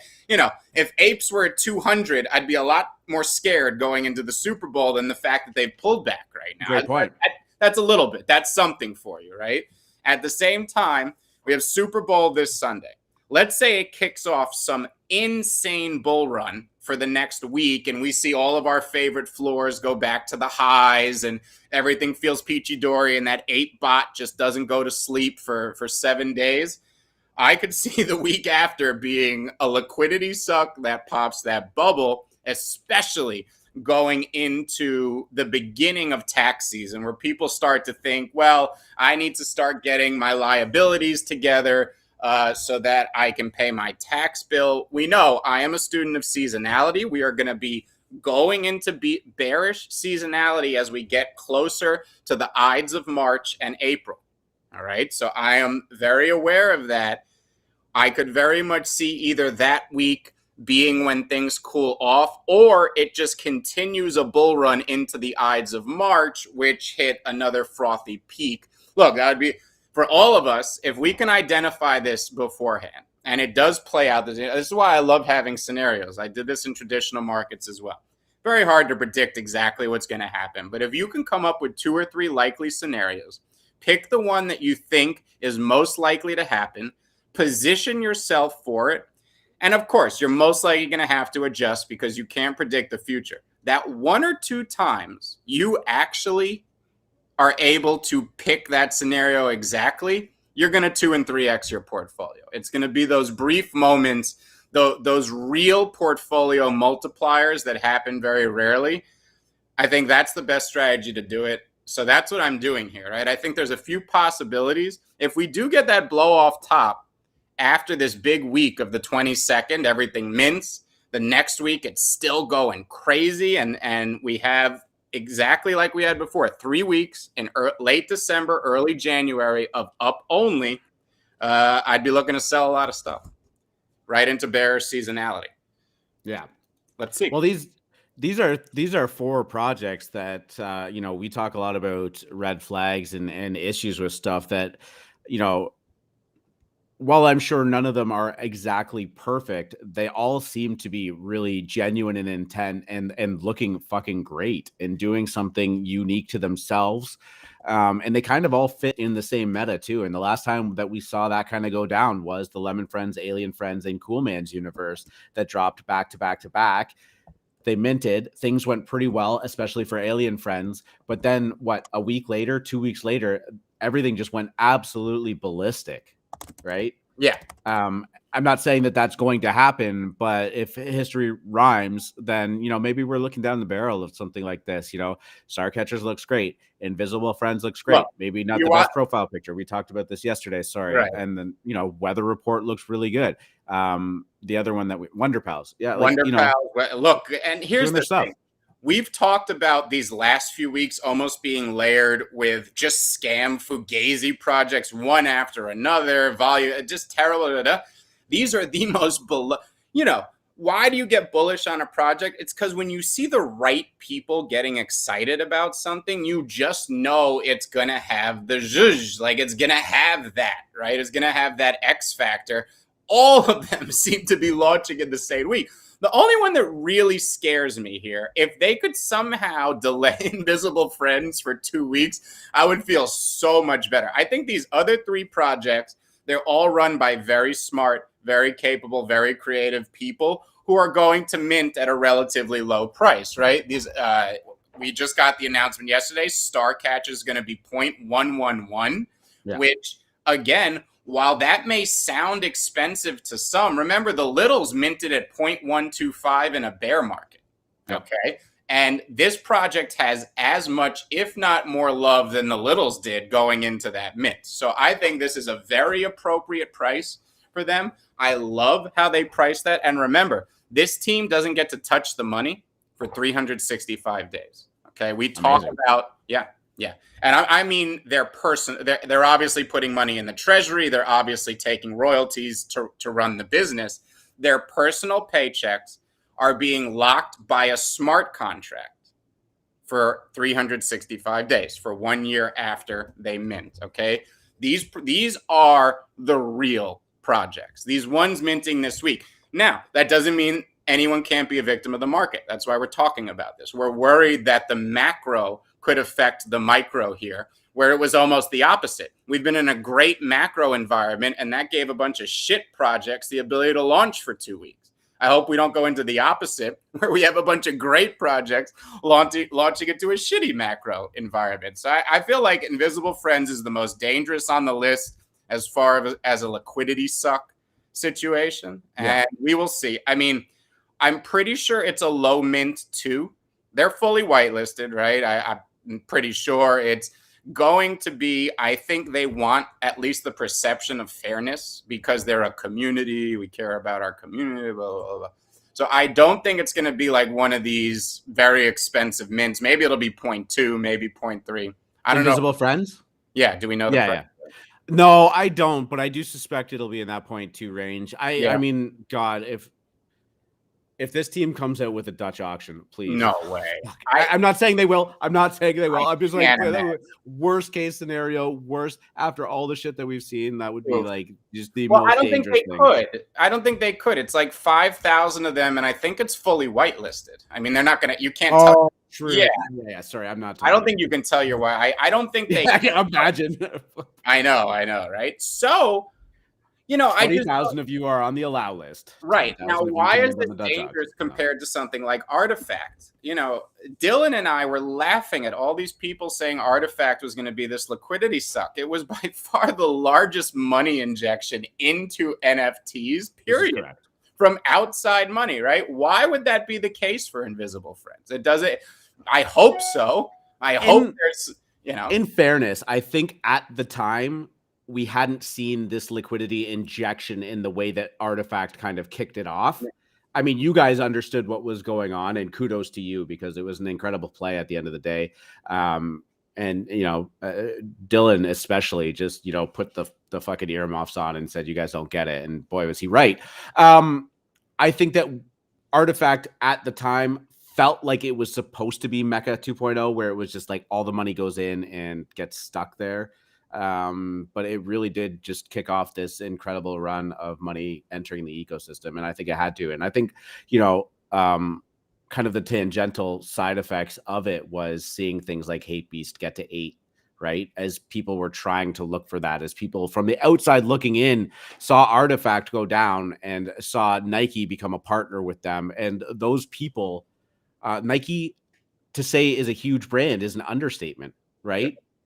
And for a lot of like sneakerheads or hype beasts or anything, Nike getting into NFTs by acquiring an NFT shop said, get in there for them, right? If that was the last, that might have been the last straw, because there were a lot of sneakerheads that are like, oh, the fucking NFTs, they don't mean anything. I actually buy sneakers, sell them to somebody to wear or to put on their wall or whatever. Nike now just said NFTs are a thing, and all of them just said, fucking awesome, I'm in, right? Yeah. Buy anything Nike. And all of that money got transferred into NFT collectors, holders, minters, especially those on the allow list for Artifact, those that had the FUO kicks, those that participated in the Dutch auction, and they made a killing on it. And what did those NFT traders do? They went and bought other NFTs. And now it just started this ripple effect, right? And that's great. So Invisible Friends could be something like that, but just please don't do a Dutch auction. Oh, all right, they can't. But yeah, I don't know what the mint price is. The only one that I'm kind of looking at, like maybe, I guess this is kind of the meta that we're in with minting right now, and the amount of money that's flying around maybe makes this a little bit more palatable. But WonderPal's minting for 0.08 seems a little high for me, but I guess I guess that shouldn't mean anything, right? Like I don't know. I'm doing the comparison to Lemon Friends and Alien Friends, and they're like, well, they did great at 0.02, but yeah, 0.0, it's not greedy. I guess I shouldn't say that. I'm totally distracted right now. Sure, why? Talk to me. So someone just liked one of my tweets. So yesterday I happened to be shopping for Cool Cats. I was on the floor looking around, and there's a trait that I really hate. It's like, make it sound like a showroom. I was walking around the floor on the shopping for a Cool Cat. I was because look, if I'm spending 12 ETH on a JPEG, I'm getting the one I like. I'm not just gonna FOMO into the floor there or whatever. Spend 13 to get the one you really like, right? Like that's well, it's true. I mean, that is how it is. Like the ones that I would really like are definitely off the floor, like 13, 14, 15, whatever. But it stands for good reason. And I'm sorry to cut into No, your go point, ahead. and I want you to finish. If you're going to spend 12 ETH on a cool cat, you should be able to spend 13 ETH on a cool cat, right? Yeah. No, Like that's kind of my point. Oh, totally. I Yeah. complete agreement. So this guy liked one of my tweets, and I looked at his thing and I noticed, that was one of the cool cats that I was looking at on the floor yesterday. And I go, and he has 72 followers. I go, I start to look, and yeah, I'm pretty sure this guy right-click saved one of the floor cats and is now going around following people and misrepresenting who he is. I love the hexagon, I have to say. I am in love with this hexagon. It helps. Yeah, I mean, Amazing. the hexagon has way more control over your representation than a blue check does at this point. I would auto-follow cats and apes all the time up until this hexagon. Now, if I see a circle, I check. My wife went on Twitter, like she very rarely uses Twitter, went on Twitter, and it popped up with that get your NFTs verified profile picture thing. And she goes, "What is this?" And I was like, "Oh, you can do that now." She's like, "Oh." I was like, "Do you want an NFT to do it?" She's like, "No." And then just click the X. I was like, "Okay, that's fine." Hey, I mean, she uses her Twitter for completely different reasons than that, so I totally get it. But it was funny. There are definitely, especially people who are entertainers or in the like your picture is your marketing a lot. Now, when you're uber famous, changing to an NFT is like a signal, right? When you're trying to get famous, not having your face there is an issue. So people, you'll notice, I even notice people within the NFT industry who will have a normal picture as their profile because, again, they're in entertainment, they're in more of a traditional media job, and look, your face is what you're selling. So I don't blame them. So there's interesting. I made a funny tweet the day of the hexagon thing. I said, anybody that needs help minting their selfies, hit me in the DMs. Because yeah, I was just gonna say you could totally do mint your selfie, but you know what's the not really a reason to do that. But I gotta say, I dislike this funny glasses trait. The mustache and the funny glasses. You know those gag glasses. Yeah, what are we looking at? Cool cat trait. There's some traits I dislike. Oh, cool cats are the cool cats. And surprise, they're all on the floor. Cool, man. I'm gonna throw some music on. We can just vibe out. I'm gonna get the restream link up to anybody in the Moon Lounge if you want to join us. Why are you doing this to me? There we go.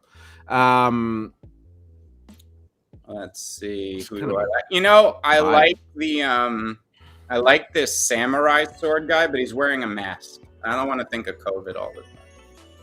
Tell me what you think of this guy. I'll pull it up. Yeah, I'm gonna read some chat here. Thoughts on Pixelverse? We talked about that a little bit. I think bullish should be a good term for me. I don't own any, but I really do like what they're doing. And that was a team that continued to kind of work through, you know, the bear market and all that stuff. I like that. I appreciate when teams do that for sure. Wait, does this one scream Uncle Free to you? Old Uncle Free. No. Yeah. Look, this was. I mean, I don't say that with any. I don't. No. intention. That's why I'm asking. That's why it needs. This is where it's going to be hard for you with a cool cat. Is like it still needs a little bit of edge. Yeah. This is more in there. I think this. Yeah.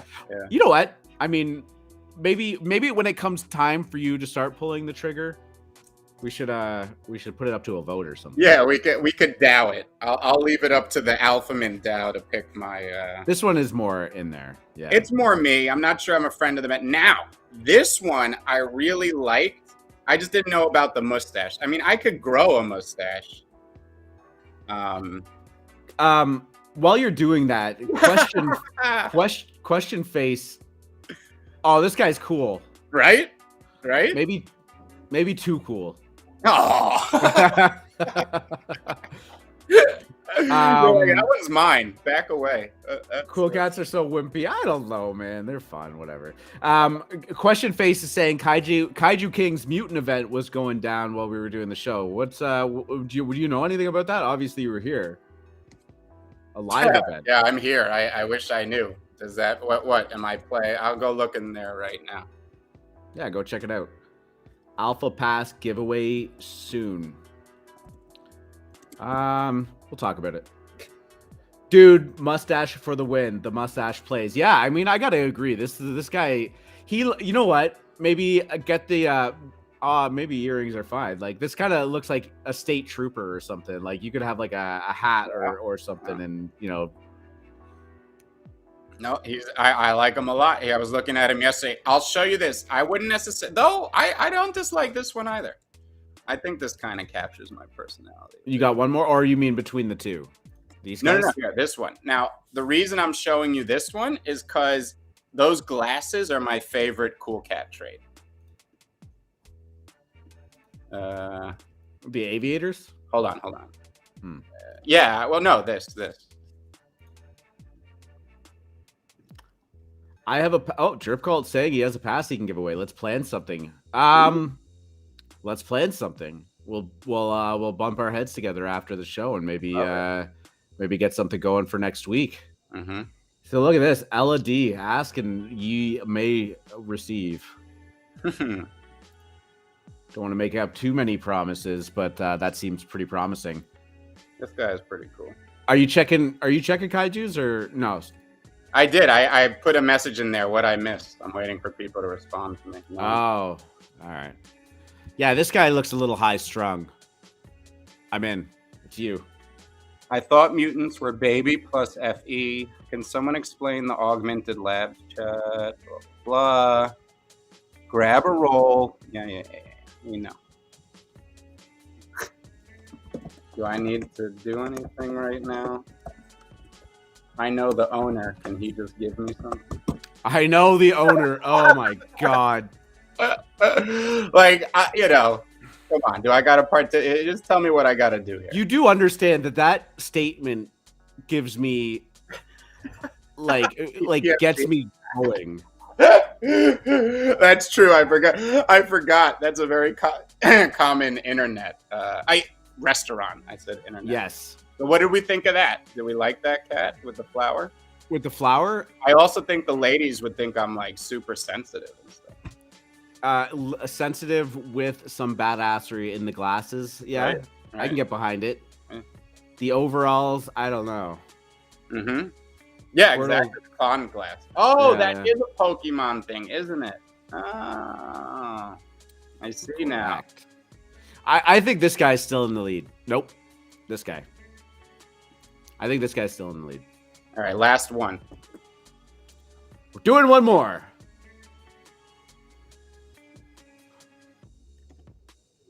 Oh, yeah, I gave. Oh, you already saw it. The bucket hat, right? The bucket hat's good. The ninja bucket hat or the strung out bucket hat? The strung out guy. Yeah. Yeah. My mustache fucks so hard.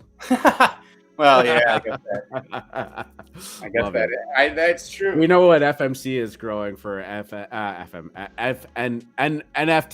NYC. Yeah, exactly. I want to have a cool cat to wear there, to be honest. I realized you could dress up like this too. This is easy. I know. I kept threatening to wear my Gap hoodie, and then I realized it's in June this year. If I wear a Gap hoodie to NFT NYC, I'm going to be like Richard Nixon in that debate. You have made promises, and you are wearing a Gap hoodie. I don't care if it's the middle of summer. I don't care if that concrete is just like beaming with fucking heat. You're wearing it. Well, in Vegas, I mean, it was 110 every year when I went to the World Series of Poker, but you needed a full winter coat in that fucking tournament room. They would put the air conditioning on 53. And look, I'm a 65, 66 guy. I've chilled every woman in my life ever out of the room. They are like, what is this 66 on the air conditioner? I'm like, don't make me put it to 65. But the casino is excessive. I love the heat. You do? Yeah. I'm very warm right now. No, I'm a cold. And any other normal person would be like, they would not have a hoodie on in my apartment right now. But I love it. I don't know. It's like, mm-hmm. You know what though? I mean, I don't know if it is. I worked in a kitchen for 15 years. You get used to it, right? It embraces you. You know. Mm-hmm. I don't know. Whatever. Embrace me. full mustache, cut off sleeves, Gap sweatshirt.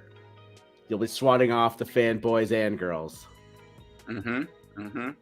You gonna cut the sleeves off your Gap hoodie? No. What am I, mad? This thing's worth $1,200 right now. Isn't that like a burn mechanism? You'll have a one of one.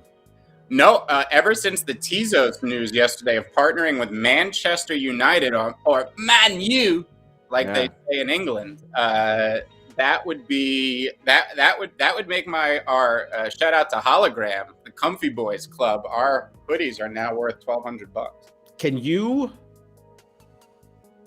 Can you do the rest of the show with a British accent? All right, mate. Hello, I'm Charlie Hilton, and I make wolf pictures. Oh boy, I am just dead. Cut, clip, send, ship it. Drip call. If that's not on Twitter in 5 minutes. Isn't it? Uh-oh. Oh, God damn it.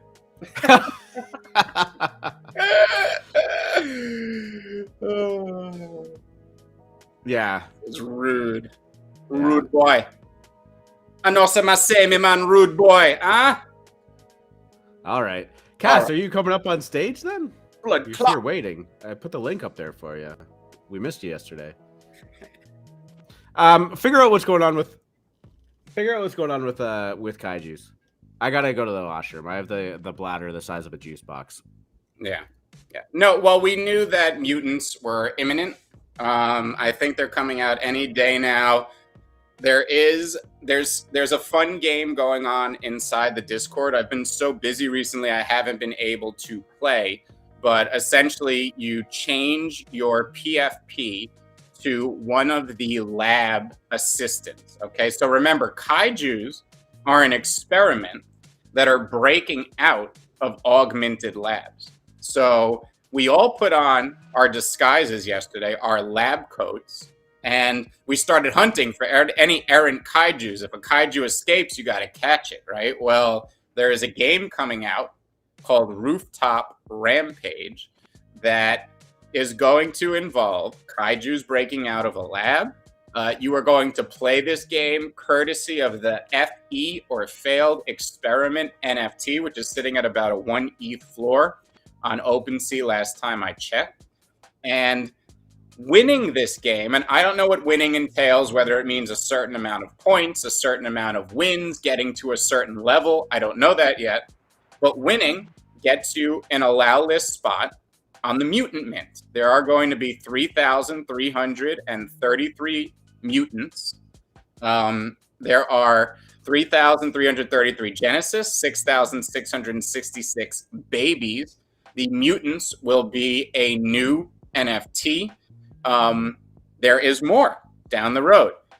You will be able to use our waste to create mutant DNA with your mutant. That DNA can be combined with a baby kaiju to create Redacted. We don't know what Redacted is yet. We also know Augmented Labs has Rooftop Rampage is a small mobile game.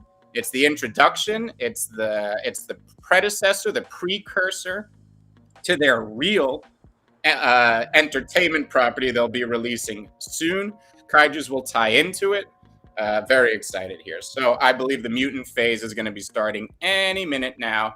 I'm not exactly sure what's going on in the Discord. I'll try to find that out. Perfect timing. I'm back.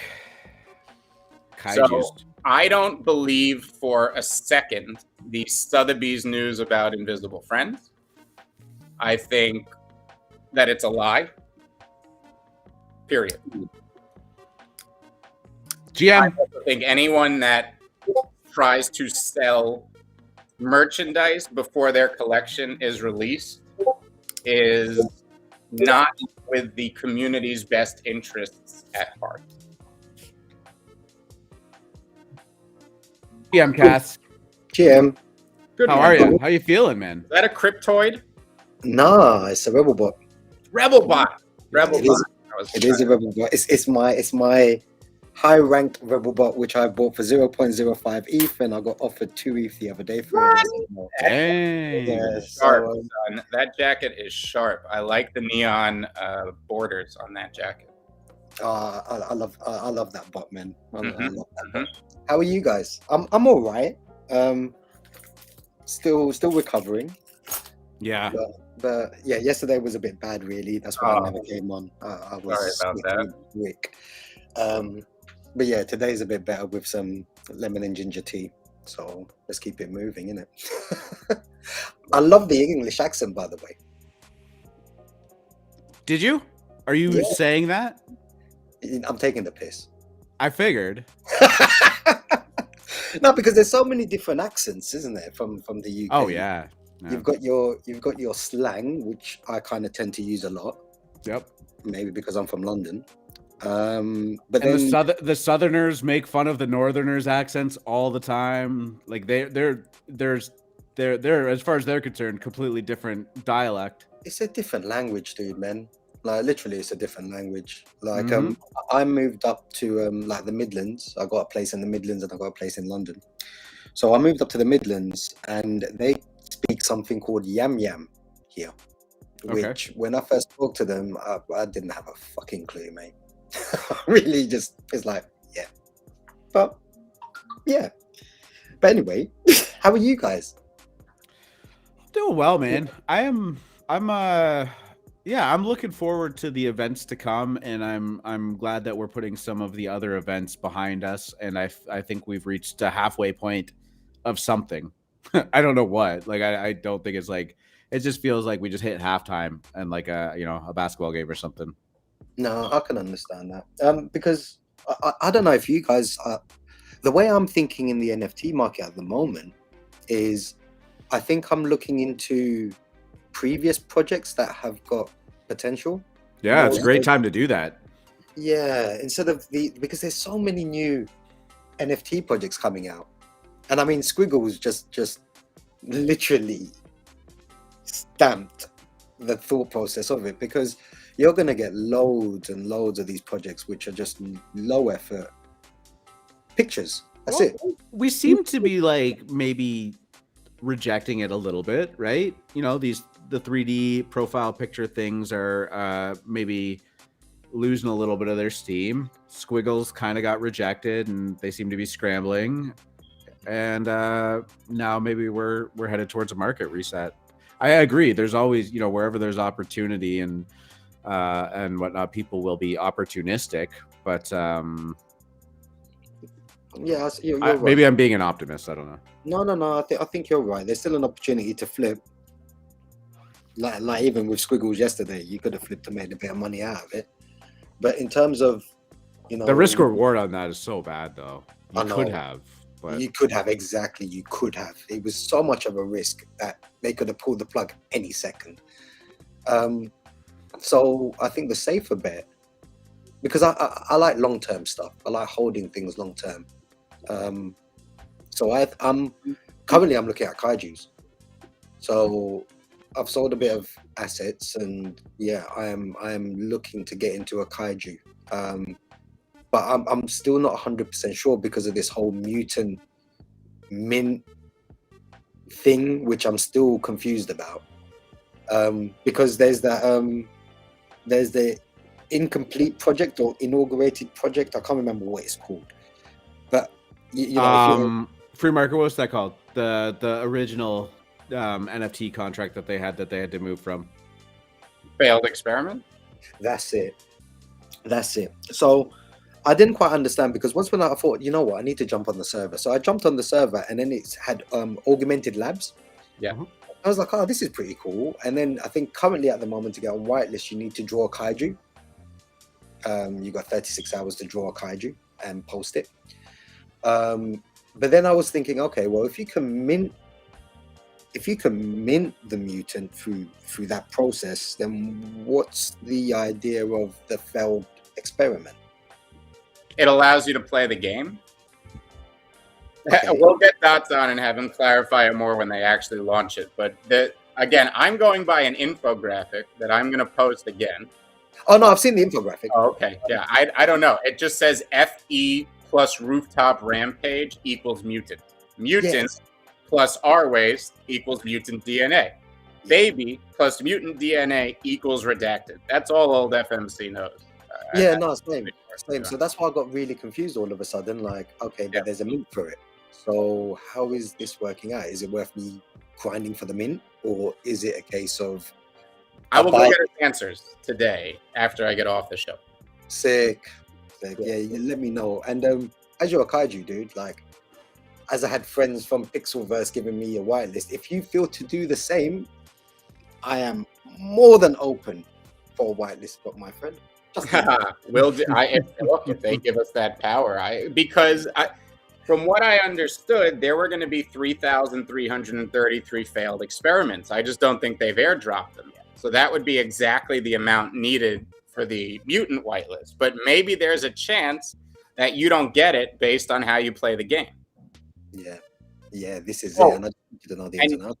And yes, FEs don't become worthless after.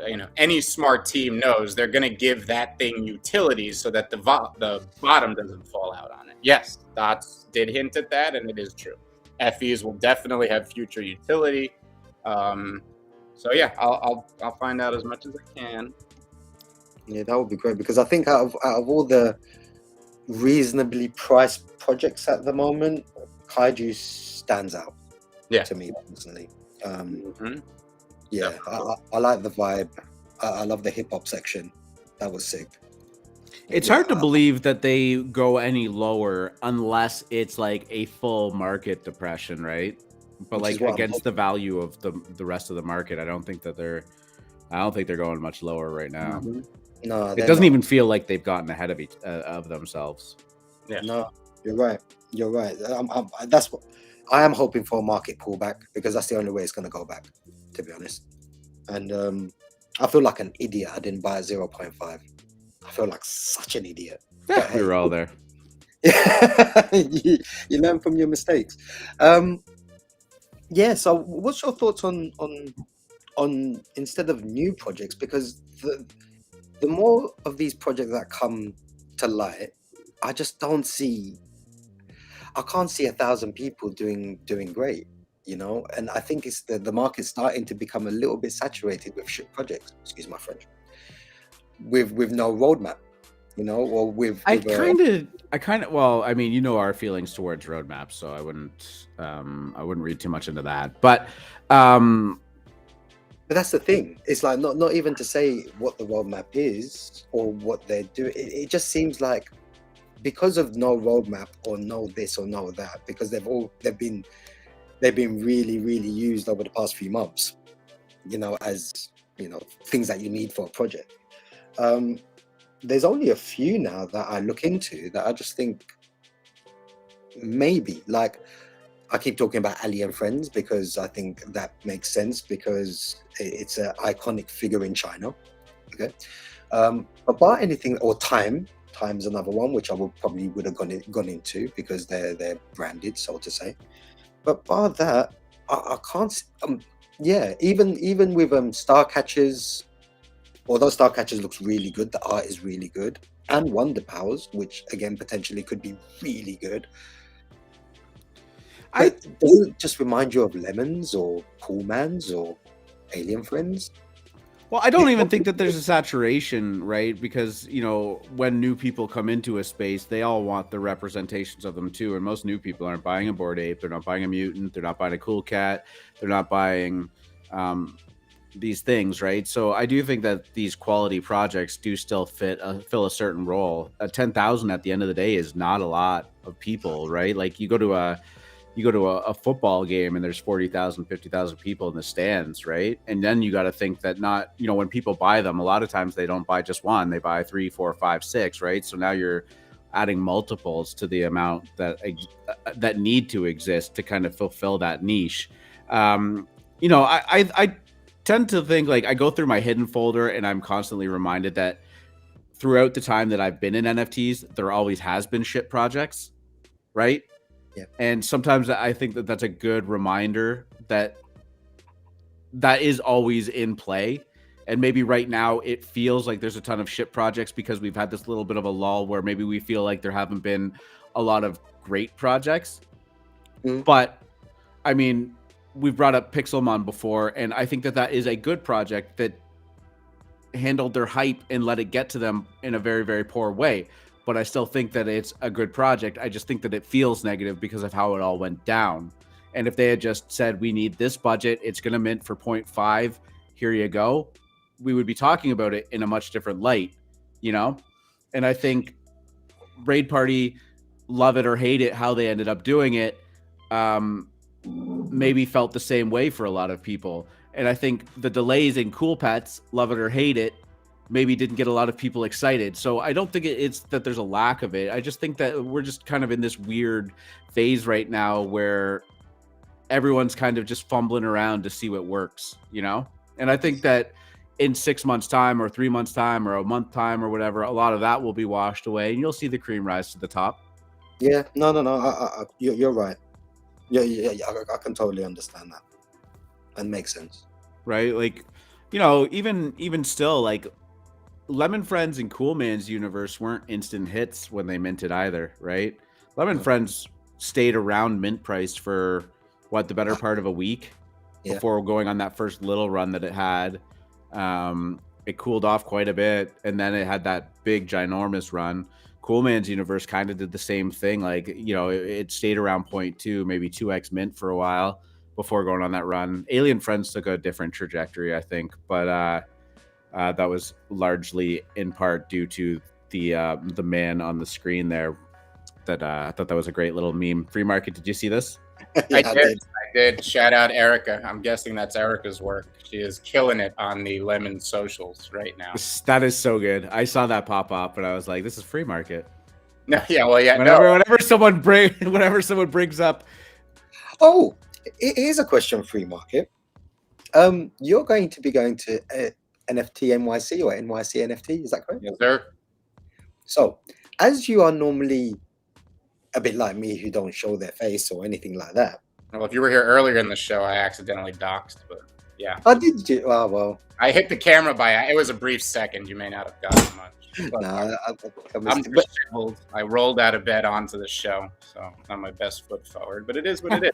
Yes, I will be doxed at NFT NYC. I may even decide to just come on the show on camera after that. But I also think it's good theater. And I remember how much fun it was to guess what the radio personalities I listened to as a kid looked like, and then try to match it when I saw them in real life. So let's play it up a bit. R2 will cut out that little dox after the show, and we'll try to keep it mysterious for the. Do you want me to do that? Yes, I do. I think you should spend the next 2 hours figuring that out. Imperative. Give me a second because I've got the YouTube stream live. So here we go. Hold up. I don't mind. No, I wasn't anonymous. I have definitely doxed myself multiple times on my Twitter over 10 years, but no, that's good. Finding it in 80,000 tweets. No, that's it's whatever rocks your boat, dude, man. Like some people prefer to dox, some people don't. Normally in my previous professions, I was always, my face is my face. Mm-hmm. But I think I just enjoy the fact of being a bit anonymous now. Are you going to NFT NYC? Did you say that? Yeah. You are? Sweet. We were talking about doing a live show there, weren't we? Yep. Oh, you're gonna do that? I think that would be awesome. That'd be fun. I think you should. Yeah, I'd be awesome. Happily do it. Yeah. That'd be really cool. You'll have to buy an NFT as a ticket. Oh, have you guys heard of, I think it was Token, what's the name of it? I think FMC saw it in the Moon Lounge. Token something. Really, I can't remember the name of it now. I don't really want to put my Discord on to kind of get the name. But it's basically an NFT that more or less carbon copies your MetaMask wallet, so you can use it to verify your NFTs without using your MetaMask wallet for safety. What did you guys? Yes, very cool. Yeah, I'm really interested, and I just wanted to know your thoughts on it, or R2's thoughts on it. I know you thought it was great. I honestly haven't even looked into it. I love the idea because I think hardware, as it comes up, we should be able to somehow verify without having to link our wallet to the hardware. Hardware is easier to steal, so to say. Yeah. And that's why I thought it was a really cool concept. And it's just really cool that, you know, that people are thinking about these things going forward. You know, it just shows the development of the industry, which just gets me really excited about it, to be honest. I still keep trying to tell my missus about it, and she tells me, like, what the fuck are you talking about? But it's okay. Hopefully next year she'll get it when it's just mainstream. Cool. A last question before I go. In terms of mainstream, how far or how long do both of you see, as an estimate, where we will be more or less mainstream, or NFTs will be mainstream? 6 months. Oh, that's aggressive. Love it. Why 6 months? I think just from what I see on Instagram and what I think is going to happen at the Super Bowl, I think that's enough. And the hexagon. I think the hexagon is quietly doing more than most people realize.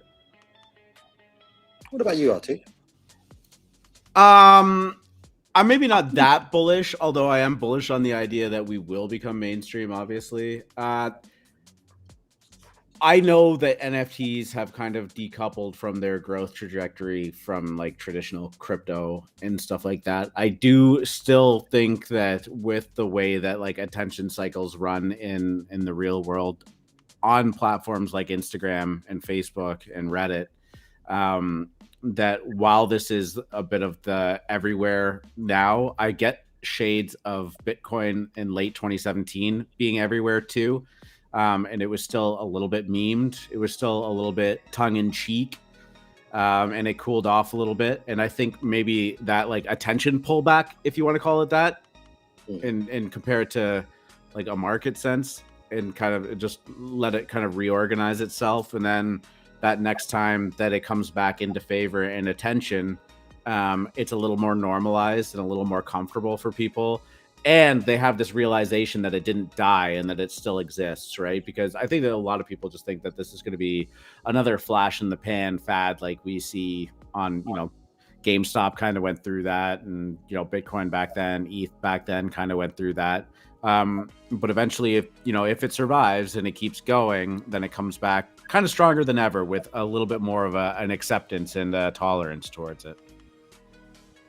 So in an actual time frame sense, I don't know. I could honestly see 6 months. I wouldn't say it's crazy, but I would also wouldn't be surprised to say 18. I think between the two is a good call, to be fair. I think between the two is a good call. Yes, Little Lemon's friends hit 5,200 unique wallets. Sick. So I think that since 4,800, we've added about 100 uniques a week without stopping. That's a supply crisis in the making. Just to point out the metrics you should watch versus the floor price, which looks like it is lower than it was before the pump, when in reality it is not. Yeah, floor thickness is a metric we need to get out there more. The other really interesting thing was there are the first 4 rows of lemons were all people who minted. That was a really cool sign. Remember, anybody who minted is up 40x, right? Or excuse me, 20x right now, right? Like there's a lot of people out there that you can sit and try to wait for 10 ETH like I'm doing, but you see how many new opportunities come up in this market every day. And if you minted a bunch of these things at 0.02, when you need liquidity, I'm not surprised that's where people try to go to find it, especially because people can mint multiple. There may not be a lot of 100 lemon whales left, but there's a lot of 10, 15 people who own 10 or 15 lemons who, when they need ETH, that's where they go, because the lemons is constant volume, very steady floor price. You can always get 0.4 or 0.5 for your lemon. And as that's happening, you see these uniques climbing. Once we get close to 5,500, you are going to see fireworks just based on demand supply dynamics. Yeah, and important to remember that you could mint 15 of these per wallet at the time, right? So that jump into 5,200 as it is right now is actually quite impressive. It's a good redistribution, and it's held that floor. It's not like it got, all of those holders dumped and it just crossed below that death threshold and just went away, right?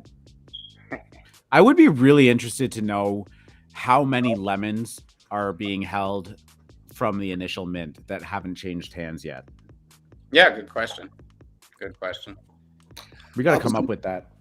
I was going to ask, in terms of lemons, the pixel lemons are going to be ready for mint on the 15th. Is that correct?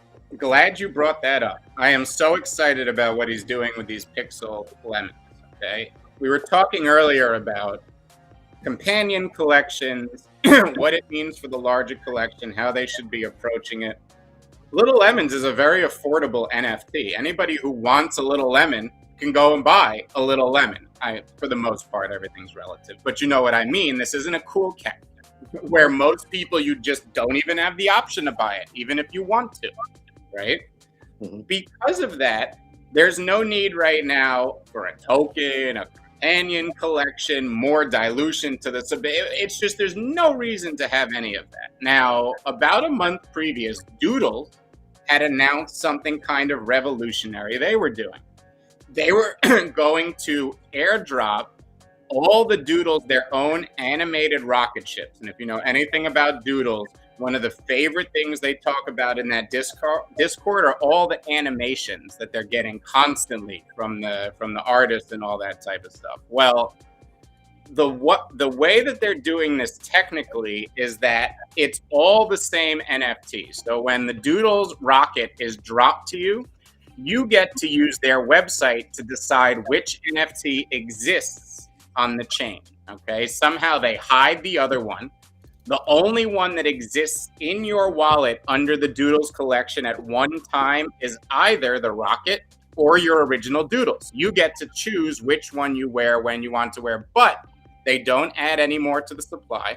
The Doodles collection remains the same size, and that's how they're solving that problem. Little Lemons is doing the same thing.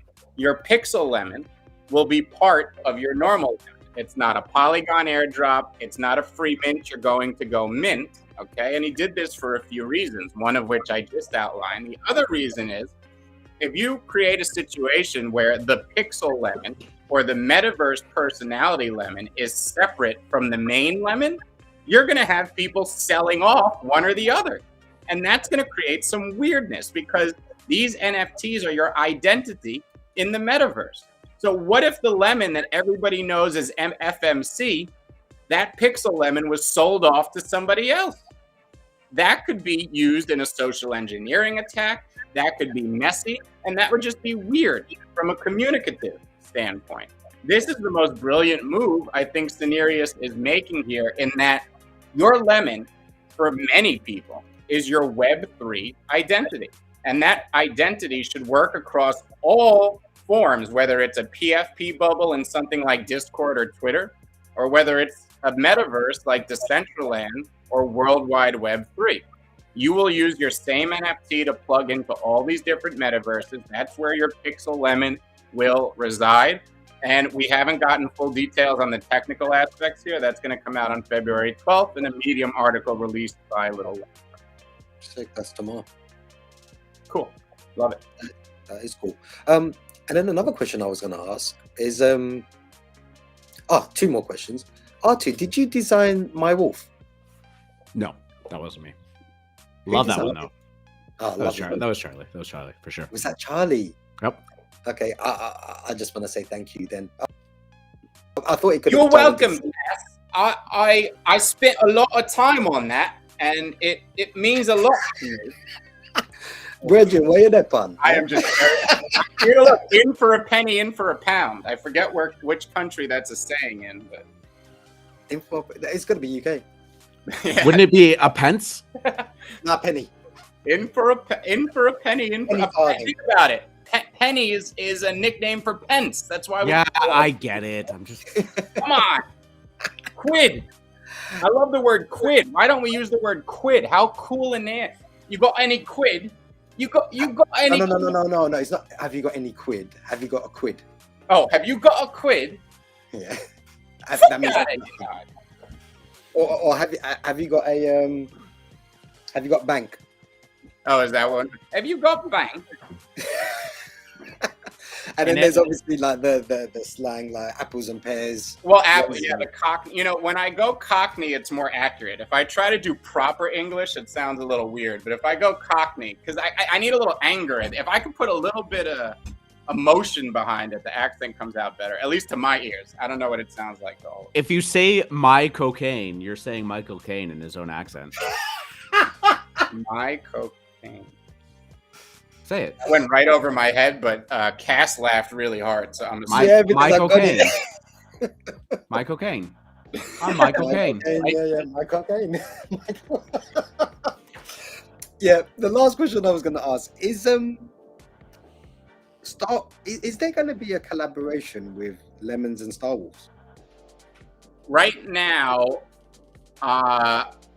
there are no collaborations for Star Wars, which is a very strict policy that Charlie is putting in place as we try to nurture and create a very, very close-knit community. As you can see, we are very against hype. We are very against large discords and all that. For better or for worse, we want this to be a close-knit community and live and die on that. So for now, while you know Little Lemons are my boo and I would love to partner with them in any way possible, as to Charlie's credit, and I think it's smart, we are trying to be very strict. There are no partnerships with anybody right now. That's by our design. And if that changes in the future, you guys will be the first to know.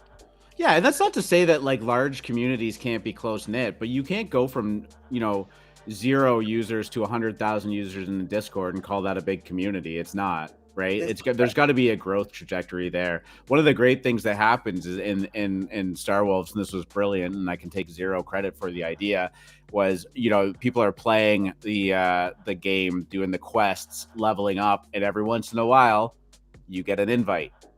And it's only one. It's specific to you. You can only use it. You got to invite somebody that you want to bring into the community, not everybody, right? That's such a beautiful way of creating a real community. So it will continue to grow. Yeah, I completely agree. It will continue to grow, but it has to be. It'll start to ramp up a little bit as more people come in, more people start to quest and start getting those invites. But again, because you're limited to one, you only get in there because somebody else is basically vouching for you, saying, hey, I think you would be a great part of this community. Come on in. Exactly that. Because even the people that I have chosen to give my invites to, they've all been people that I feel that will not waste my invite. And that will, feel the same way I feel about Star Wars. Right. Grapevine marketing. Well, that's so interesting because you say waste your invite. What do you get out of that invite? Oh, for me personally, because it's a community, why would I bring dickheads into my community? Right, the impetus is on you. The impetus is on you to bring somebody in that I don't know who Cass invited. You don't have to say it. It doesn't matter. Nobody's going to know who the invite came from. I mean, an admin could go through the audit log, but the impetus is on you to continue to contribute to the community in a positive way via your invites, right? Yeah, because exactly. if you bring people in that aren't adding value or who you don't appreciate, the more that happens, the more diluted the community gets, and then you lose it, right? So I think it's a great mechanism. It really is, and hats off to him and I've said it from day, like the way that all of you, the way that you guys have gone about it has been exactly the way I would have thought is the ideal way, and it is compared to anyone else out there. When people talk about community, that's the way you build a community. You can't have 100,000 people coming in. You can't even talk. Like, I can go into any server with anyone from Star Wars, and if they see me or I see them, it's an instant click. Cass, what's going on? yeah, what's good Sandman, or what's good Drip, or what's good FMs. It's there's a togetherness, you know, Mhm. and that's what a community is. And you know, I said it once, I say it again. I'll sing it to the rooftops that the way that Star Wars has been executed so far is blue chip esque. Thank you, sir. Appreciate that, man. Lots of work to go. Don't want to get too ahead of ourselves, but the fact that you say that means a lot. Well, thank you. No, it's the truth, guys, man. You guys have put a fucking lot of work, and you deserve it. You deserve the plaudits. Thank you. All right, my man. I really do appreciate that. I know Free Market has a thing that he has to get to. If I'm correct about that, Yeah, right? I You're doing a have a squeeze. phone call before too. I'm gonna have to. Oh, okay. Well, we'll let you go. Cass, I am just gonna wrap it up. All right, my friend. Yeah, that's Thank you cool, for coming up. man. I'll see you next week. Thank you. Perfect. Yes, I won't even throw it up to you because I know you got to go. But if you tuned in today, thank you so much. We appreciate it. Great way to cap off the week. We were actually going to talk about doing some Super Bowl prop bets, but we still made it to 2.5 hours without doing so. But it's going to be a lot of fun to watch that go down and see how it proceeds. And I'm sure we will have lots to talk about on our Monday episode. If you are in the AlphaMint Moon Lounge, we are doing cocktail hour at 5 o'clock Eastern time today. Grab a drink, grab a joint, grab whatever your vice is, and come on in, hang out with us. It's going to be a town hall, scaled back a little bit, a little more relaxed, a little more fun. So that's going to be a great time. Free Market and I are doing an interview with Breakfast World, which we mentioned earlier in the show at 4 p.m. Eastern. So we will tweet out some details about how you can get in on that and take a listen and, you know, learn about one of these projects that Free Market has been pounding the table on nonstop. Free Market, I appreciate you. You want to get us out of here? Good luck at the table, DJ.